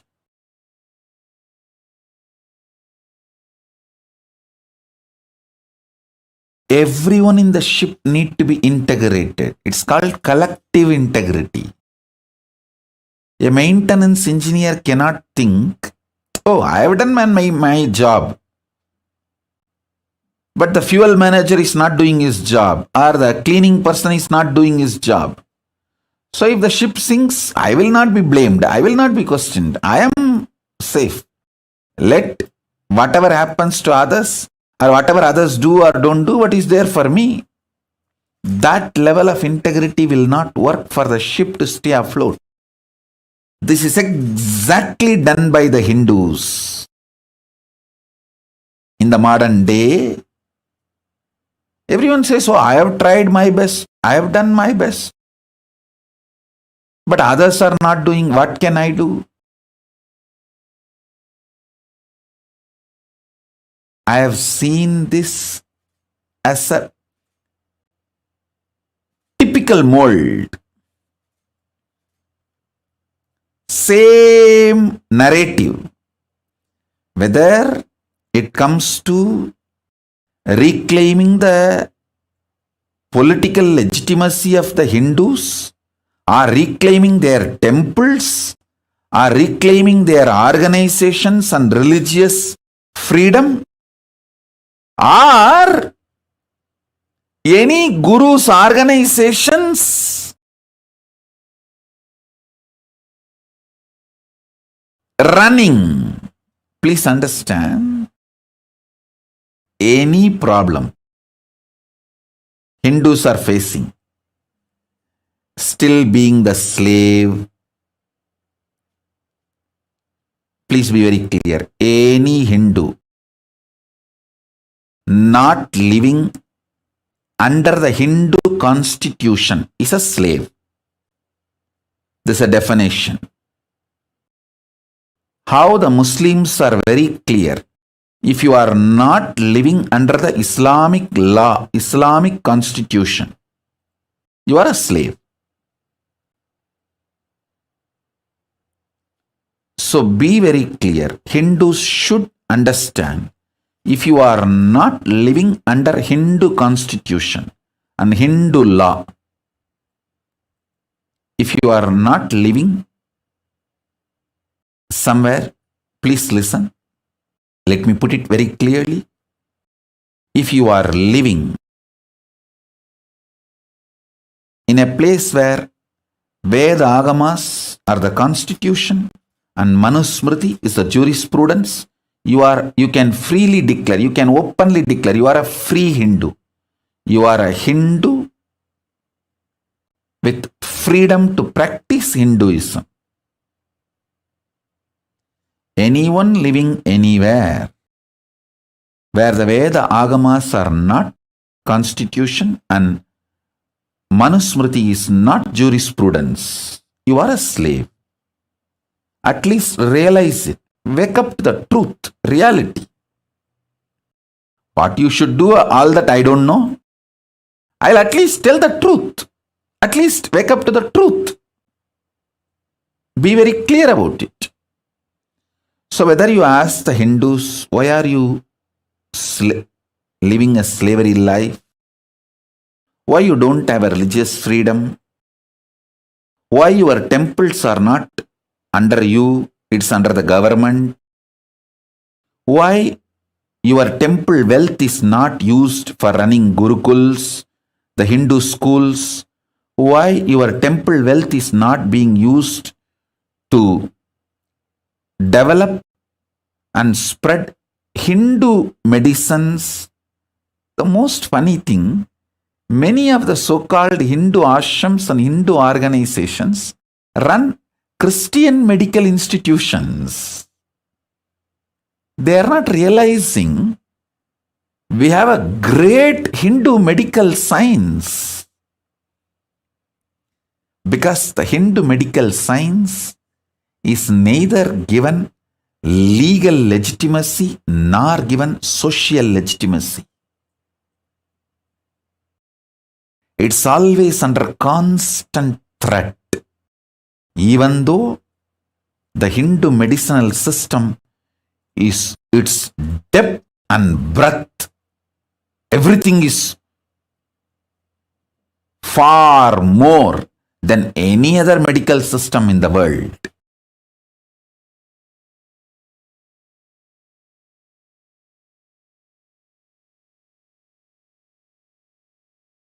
"2,000 years before, our guys have performed cosmetic surgery. The Hindu doctors and Hindu medical visionaries like Shushruta, many of the Hindu surgeons,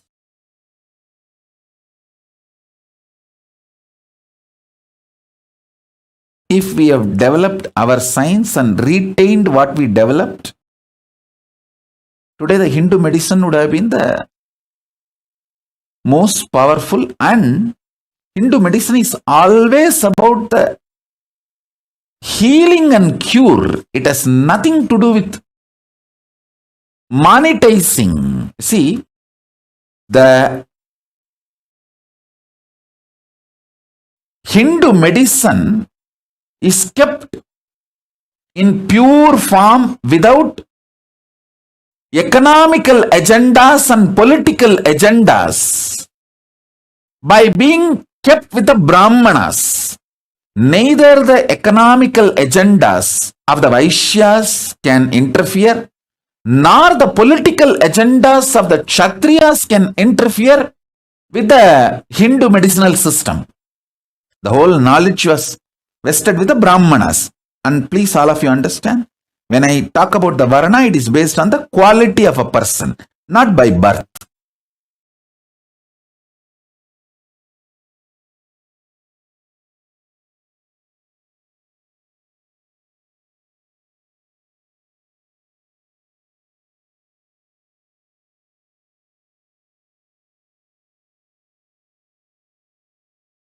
You ask any question to Hindus, why your medical system, Hindu medicinal system is destroyed?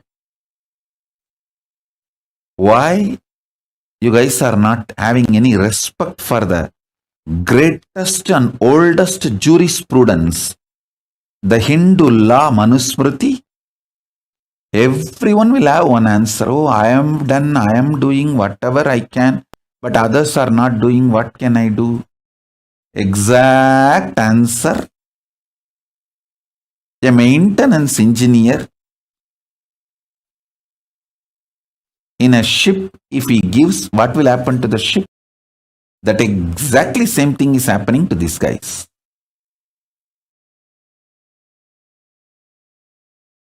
We need Hindus to start thinking with a collective integrity. Not only I will do my job as maintenance engineer, I will make sure the fuel manager does his job as fuel manager.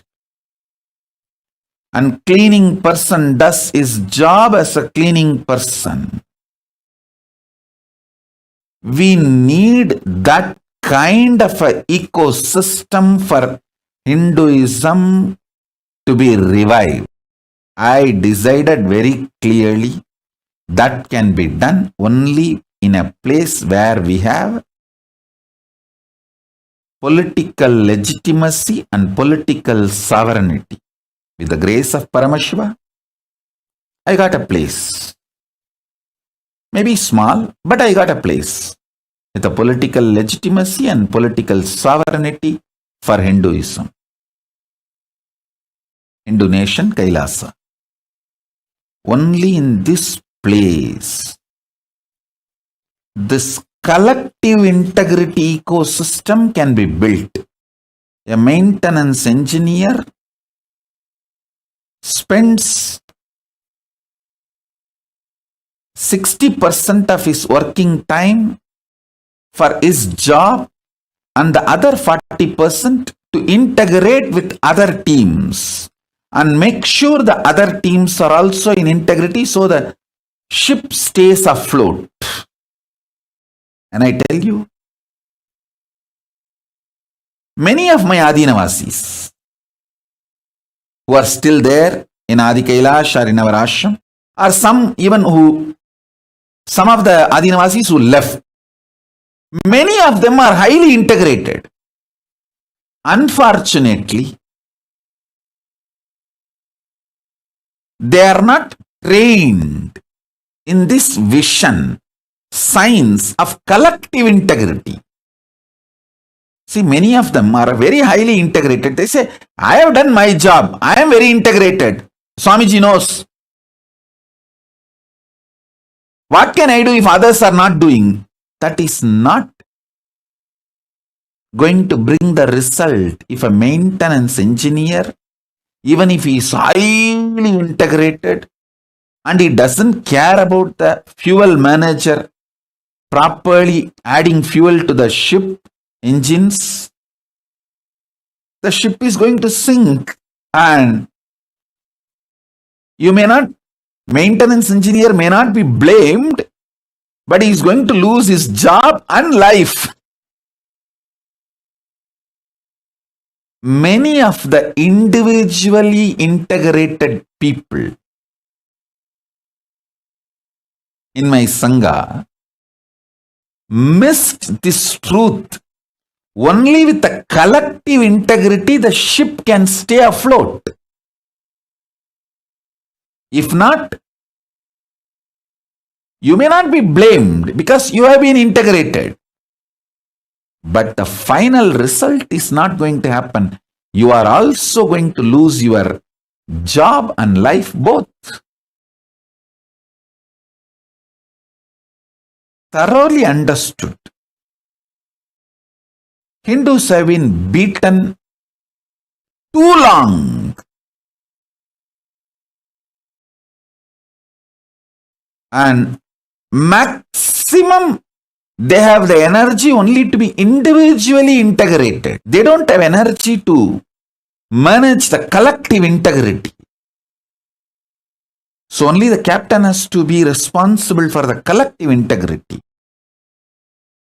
The collective integrity, education and evolving a structure with a collective integrity. For reviving Hinduism, we need a place with a political legitimacy and political sovereignty.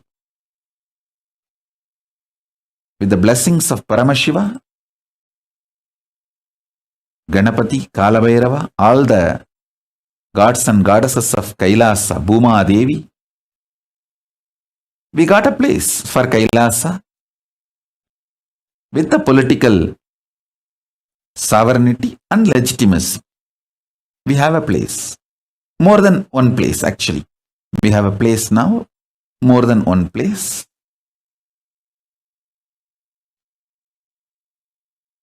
I tell you,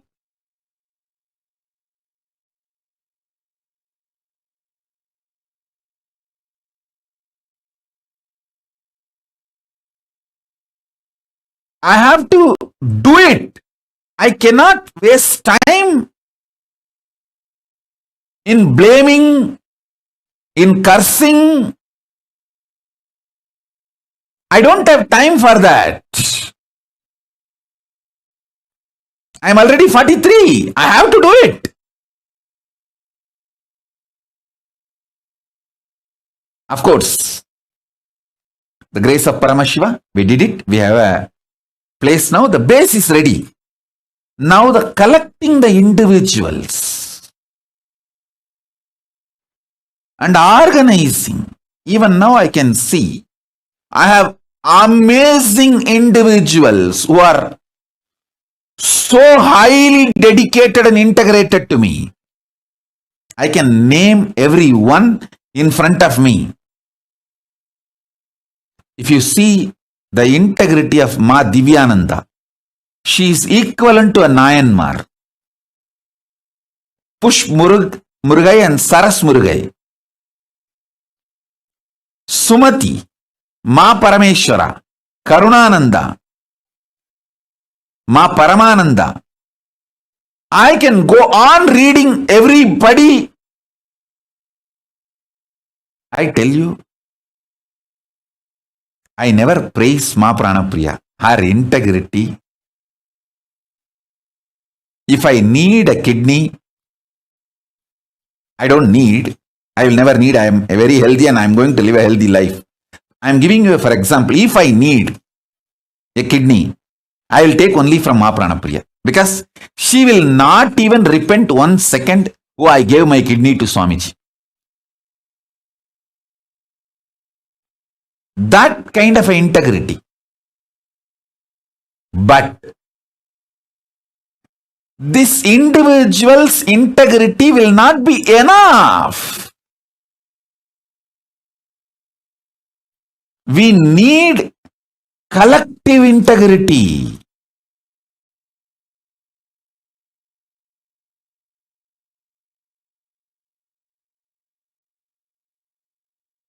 There are so many people who gave their life to me, not just their wealth. They will even give a body organ to me if I need. If I need a kidney, I don't know how many people will apply to donate. If I need an eye, I don't know how many people will apply to donate.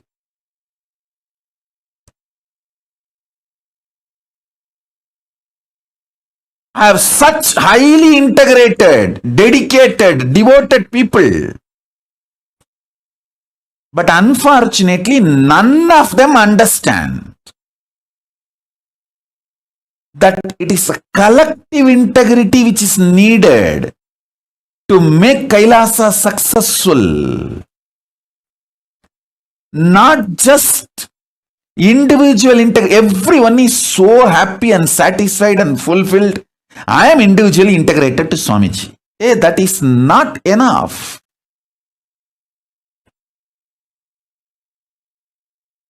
I am telling you now.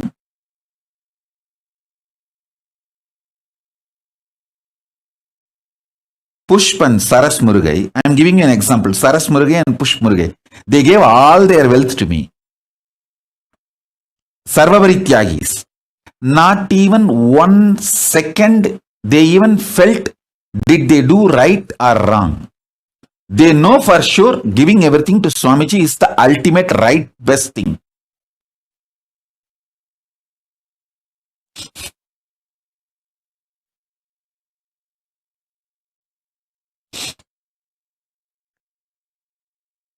As I told, if I take a kidney from Ma Prana Priya for me, not even 1 second she will repent or think, or she will not even have a second thought. Did I do right or wrong by giving my kidney to Swamiji?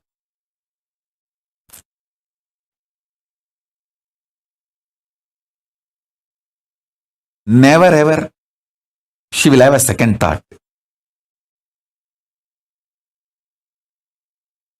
I have such highly integrated people. You see, these few names I uttered because they are in front of my eyes.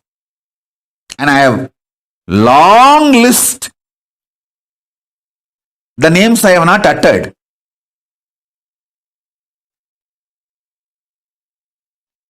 But unfortunately, none of them understand just the individual integrity is not enough for the ship to stay afloat. It is collective integrity that is required. Pranapriya will not have any problem to give her kidney to me. She will not even have a second thought.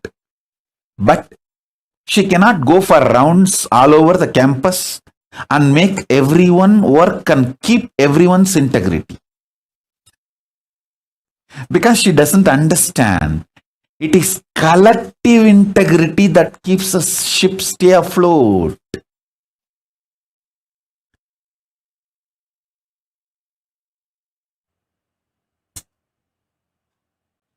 Same way Saras Murugai. She will work 24/7 for me. But she cannot ask the other people in the team to work.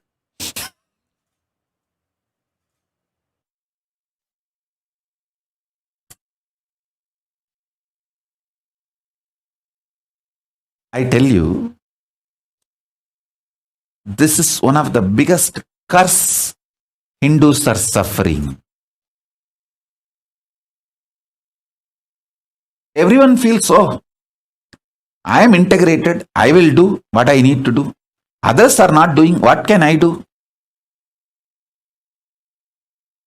It is captain's responsibility in making collective integrity happen. Everyone to be integrated, not mine. Sometimes people in the ship, one side maintenance team enjoys the other side maintenance team failing, thinking, oh, see how we are victorious now, they are failing, and that side of the ship, such big holes are happening. Hey, if the water comes in and the ship sinks, all of you are going to die. Why don't you understand?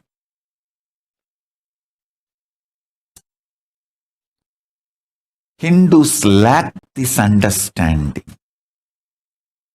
In every level, whether, see, a major 100 problems of Hindus, if you list, their temples are not in their hands.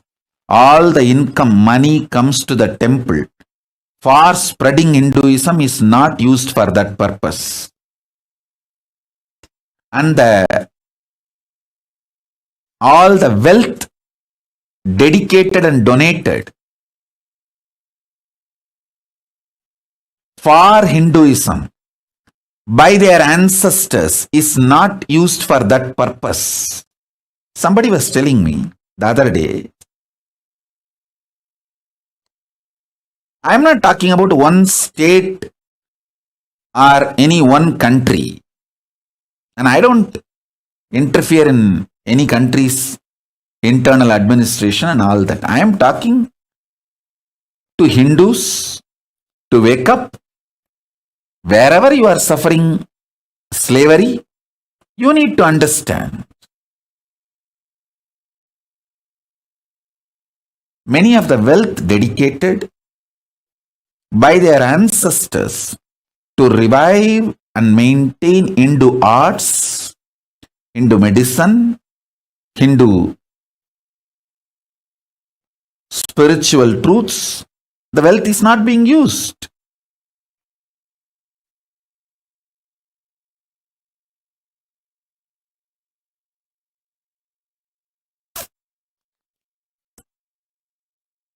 Whether it's a political slavery or the persecution Hindus suffering or not having the religious freedom to own their religious worship places in their control, not having the freedom to practice their religion as they want, as the agamas, their religious scriptures describe, not able to maintain and hold their religious organizations or religious wealth under them.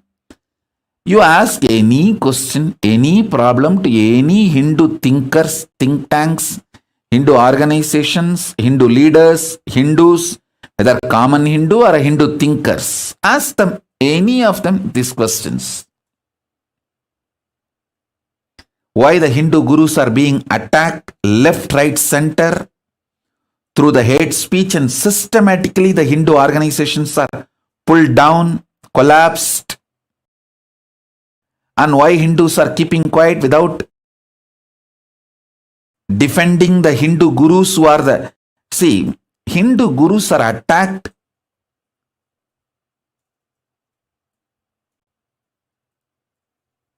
to destroy Hinduism. Please understand, the anti-Hindu elements, their goal, their aim is Hinduism. Because the Hindu gurus are defending Hinduism and promoting Hinduism, they are being attacked. And Hindus are not waking up to this truth. You ask any of these questions, this top 100 questions, top 100 problems. You list top 100 problems of the Hindus. Getting bullied in the cyberspace. So much of cyber bullying. All the major social media organizations are anti-Hindu. Racist. So much cyberbullying, racist attacks on Hindus. They don't have their temples under their control. Their gurus are being attacked left, right, center. Every day one guru is pulled down with false accusations, false cases, lawfare, hate speech, very systematically. List all these 100 problems and ask these questions. Everyone will say, oh, I am doing whatever I can. But others are not doing. What can we do? We need Hindu leaders who understand collective integrity truth. It is collective integrity which is going to keep the ship stay afloat.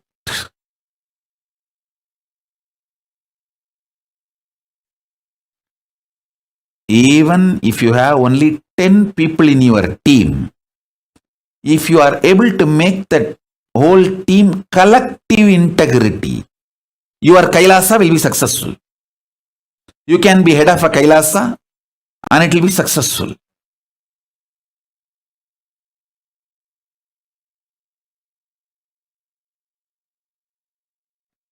I tell you,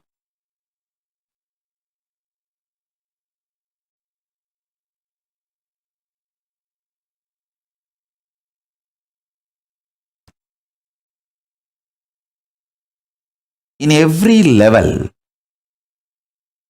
I have to do my responsibility.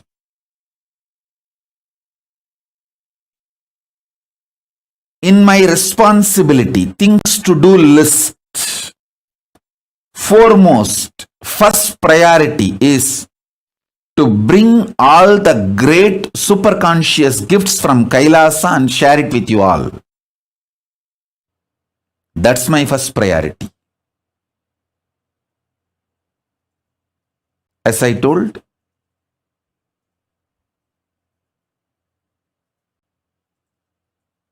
strengthening your Divya Sarira with the right methodologies,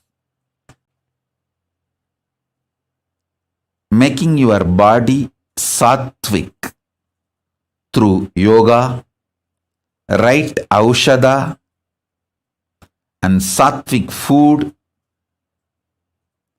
making your mind sattvic and powerful through completion, unclutching, nirvikalpa samadhi, making your consciousness powerful by that sattvic Paramashivananda,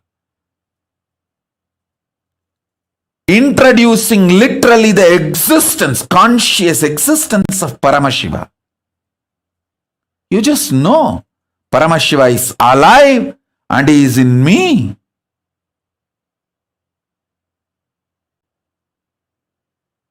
He is sitting alive, blissful,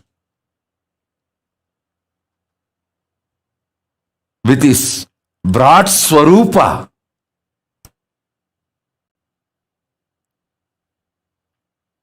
Paramashiva Paramburul,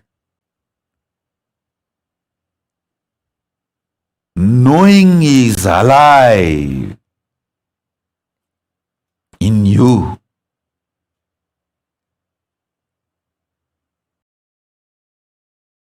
Makes your consciousness sattvic.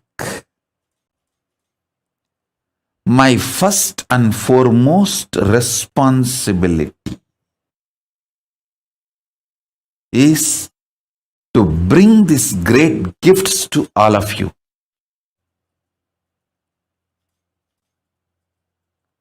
And to bring these gifts to all of you and share it with all of you, making all of you enlightened and enjoy. This is my first and foremost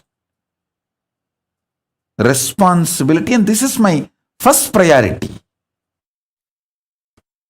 My second priority, second work is making all my Sangha, people who have given their life to me, making them understand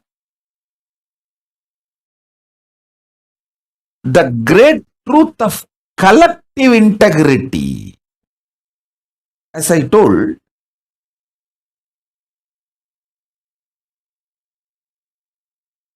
I have the best people, most dedicated.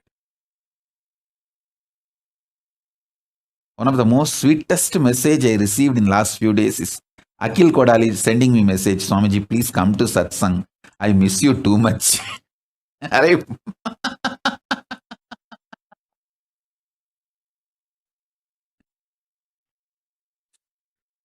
could not control my laughter. Actually, This message from Akhil Kodali has put such a wide smile on my face. Hey, this fellow having so much romance and love.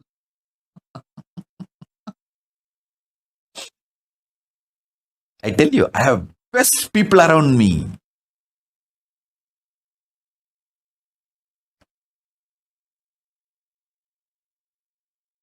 Akhil will give anything he has for me. Will not even think he has given that to me. He will literally feel he is enjoying that through me. That kind of a love. I have such highly integrated people. But unfortunately, all of them need to understand the importance of collective integrity. It is only the collective integrity which will keep the ship afloat, successful. Write 108 times collective integrity, collective integrity, collective integrity, collective integrity. Not selective integrity or individual integrity alone. Individual integrity is okay, good. But it is collective integrity. Only that can keep the ship afloat and successful.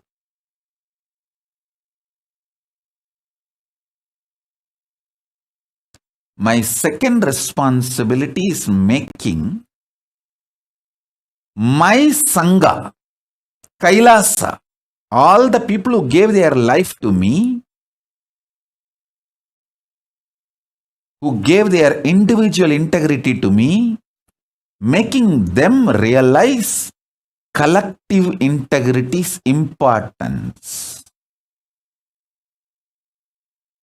I think in all our ashram, in every room, we should put a small board beautifully. Collective integrity keeps the ship afloat. Not just individual integrity. So, the people who are working in accounts department, distributing money, and the people who are working in Goshala and keeping the Goshala clean and cows healthy, happy, and the people who are doing the agriculture and growing the herbs, and people who are doing puja in the temple, everyone need to have integrity to keep the ship afloat. The collective integrity only will keep the ship afloat. Making the people who declared their integrity to me, making them realize the importance of collective integrity. I have some people highly dedicated, like Sri Shanta Priyananda. He will be absolutely obedient to Guru Vak. Anything I say, he will simply obey. But complete loose, cranky. He cannot even talk to others. Make a simple coordination.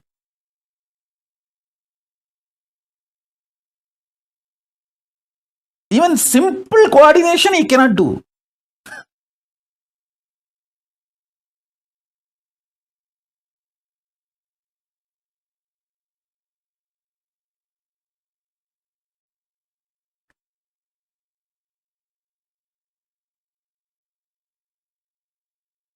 Sri Shanta Priyananda, write 108 times. Collective integrity keeps the ship afloat. Collective integrity makes the Kailasa successful. Collective integrity only will make my life successful.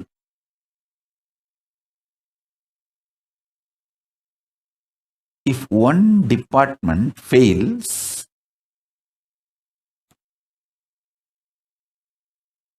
then be very clear. Everyone is going to not only lose the job, lose the life, because the ship is going to sink.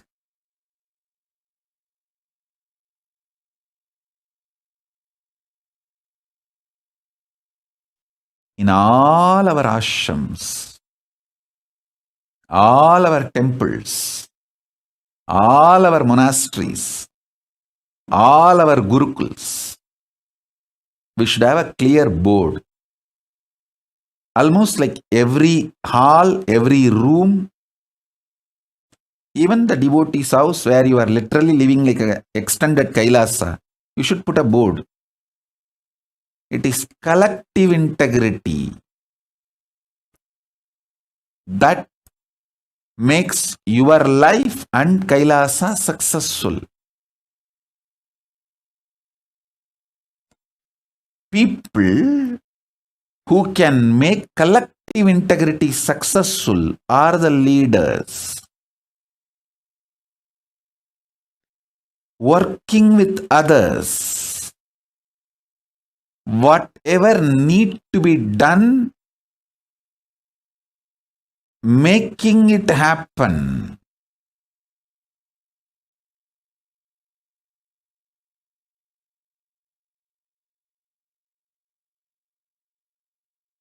My second responsibility is teaching my Kailasa people the collective integrity. Third, my third work is making Hindus aware how they are being cheated, exploited, destroyed, hit, persecuted.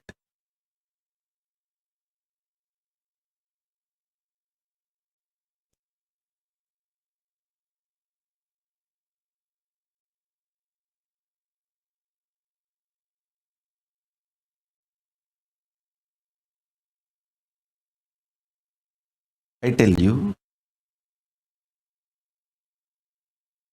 one of the worst thing is Hindus are not even realizing they are being persecuted, they are under siege.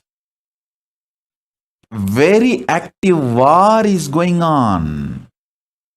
Hinduism is the fastest shrinking, dying religion. Sorry for using the word dying. Fastest shrinking religion.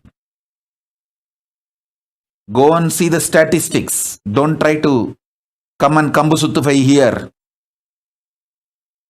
Go and see the statistics. Hinduism is the fastest shrinking religion. Just see last 100 years track record. You will understand what I am saying.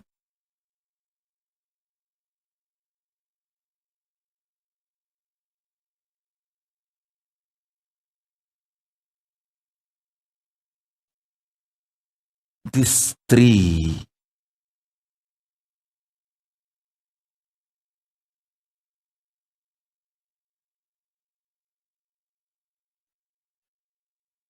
are my important responsibilities.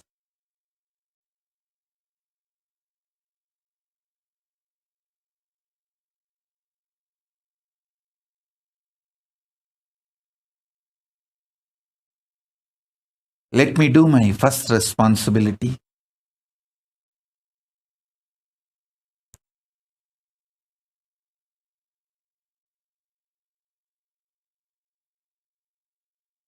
Inspiring, initiating,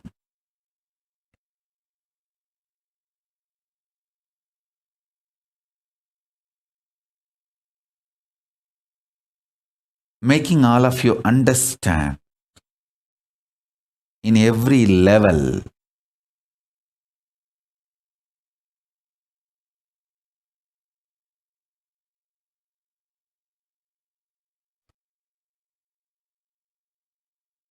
working with your body, with your mind, with your consciousness, and experiencing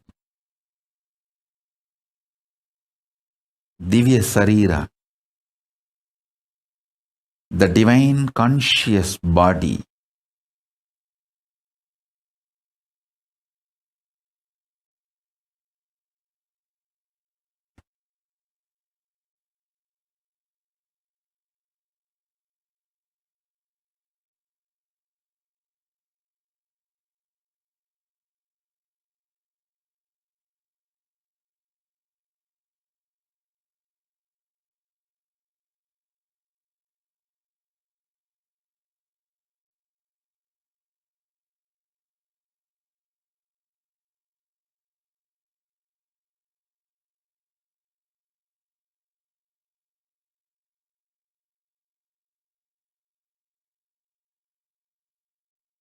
Understand these few principles.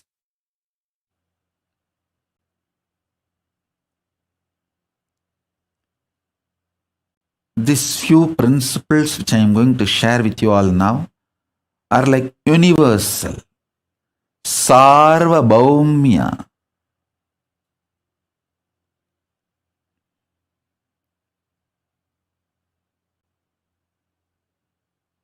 Vrataha.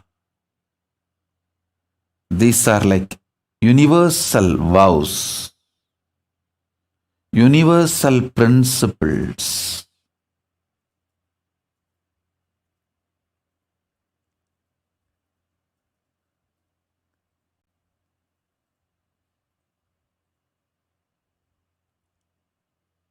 Satvik means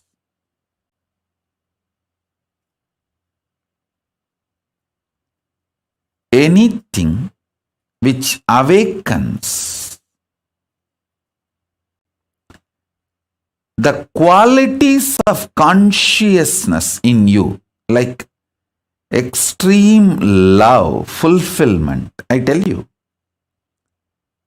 when I manifest from samadhi, the kind of the love and joy, excitement, intensity I feel, actually this withdrawing from the society, I am enjoying like anything. I am basically a loner. Enjoys is aloneness. I don't feel intimidated or disturbed by the crowd. Thousands coming. No, I don't feel disturbed. It's not that I hate people. No. But I enjoy my space just being with me in samadhi.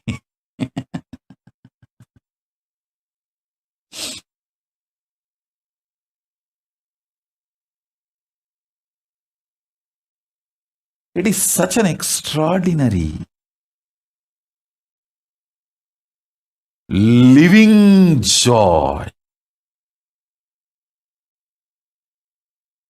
living experience of bliss, not imagination, theory, visualization, fantasy. No. Living. How? You feel you are alive in your body. Bliss is a living experience for me in samadhi. It is just alive.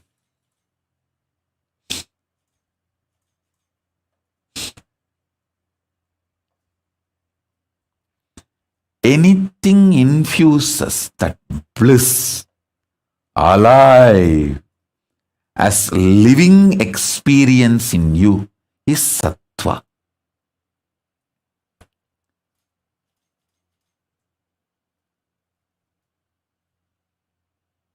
That is what I call good food. Good food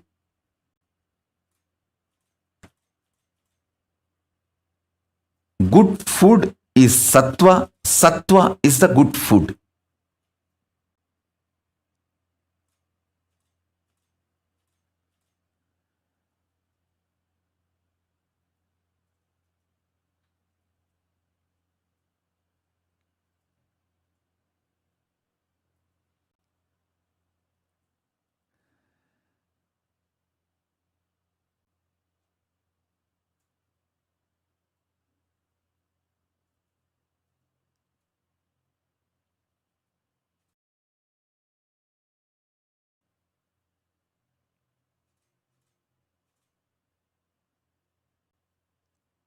I am getting so many questions now alive. The live questions. Bhushanananda is asking, Dear Swamiji, what more can I do to keep the boat afloat? Bhushanananda, first drop all your fears, delusion. Go back to Adi Kailash. Decide your life is to keep the collective integrity. Sincere decision, intention to keep the collective integrity is enough. That will inspire everyone. Please understand, anyone who lives in my Kailasa, all over the world, whether it is a Adi Kailasa or Salem or Biddi or Tiruvannama, anyone who lives in my Kailasa, naturally, they have declared their individual integrity to me. They don't need to be inspired. They need to see others are also working for collective integrity. So let me also work for collective integrity. That's all. We just need few examples who are sincerely working for collective integrity. Then everyone will simply decide, yes, collective integrity is my life. Collective integrity is my life. Collective integrity keeps the boat afloat. Keeps the ship afloat. They just need few examples who are sincere to work for collective integrity.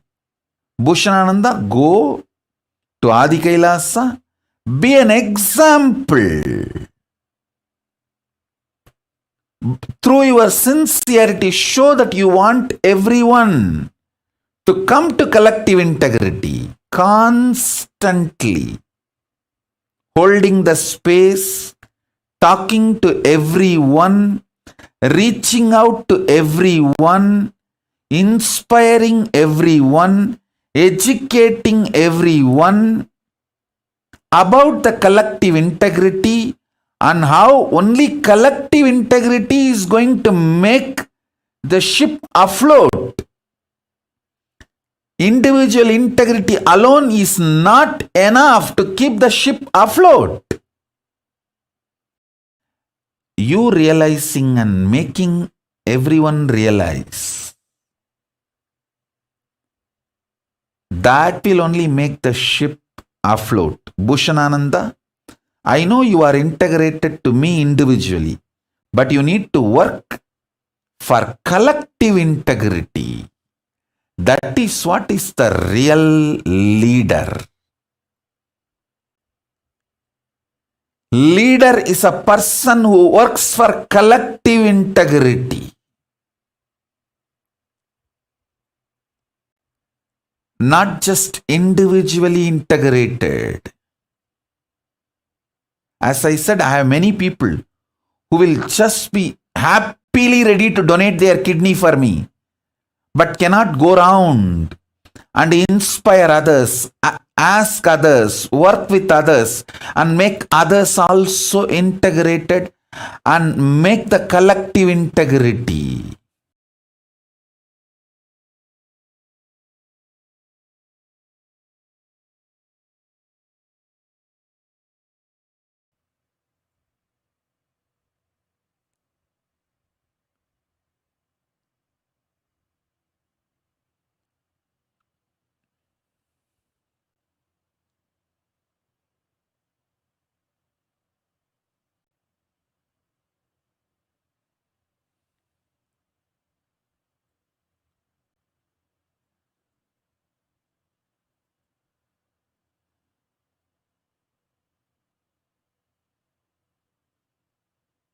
I'm just seeing all the questions, live questions. Everyone is asking, how can we make the collective integrity happen? Actually, there is no manual for it. You need to start working with people. You need to start listening to people. You need to start bringing completion with yourself and with people. You need to start building team. We have a clear process manifesting everyone's reality. That used to be the syllabus for inner awakening 4th level. We had inner awakening level 1, level 2, level 3, level 4, where everyone's vision, ambition is shared and everyone tries to help to make everyone's vision into reality. So that should become the ecosystem, the collective integrity should become the ecosystem of every Kailasa.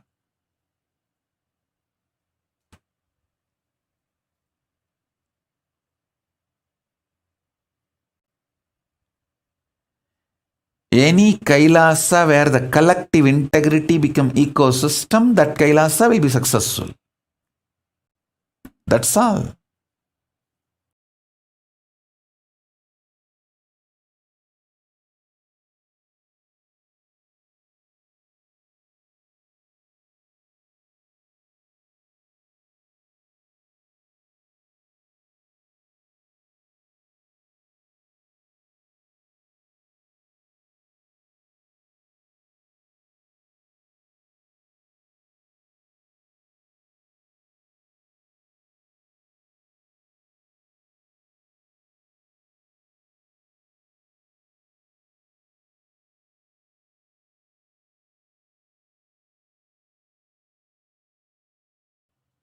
Maybe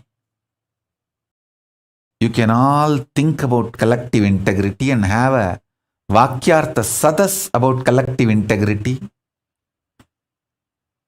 Not having collective integrity is the source reason and sole reason for all the problems of the Hindus.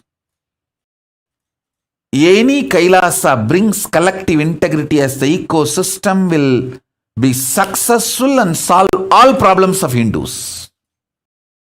See, when a collective integrity is brought, everyone in the team will be successful. Everyone will be successful. Simple, super determinism to have a collective integrity brings collective integrity. That's what I am doing. How much I am attacked, abused from externally and even from internally, how many ways I have been attacked. But super determinism to keep the collective integrity, that made the Kailasa successful. Kailasa happened. That is making the Kailasa stay afloat and successful. Let's do Vakyartha Sadas on this and bring all your questions. I'll answer all those questions tomorrow in the next satsang live. The next live satsang. I don't want to say tomorrow. Next live satsang.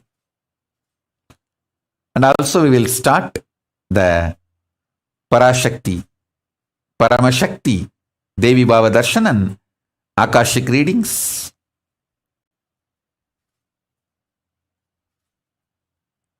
Soon. So with this, I bless you all. Let's all work on this collective integrity. Let's all radiate with collective integrity also. Integrity, authenticity, responsibility, enriching, causing, living Paramadvaitam, the Shuddhadvaita Saivam, the state, space, powers, being, superconsciousness, and Kailasa of Paramashiva, Paramashivoham, Om Nithyananda Paramashivoham, the eternal bliss, Nithyananda. Thank you. Be blissful.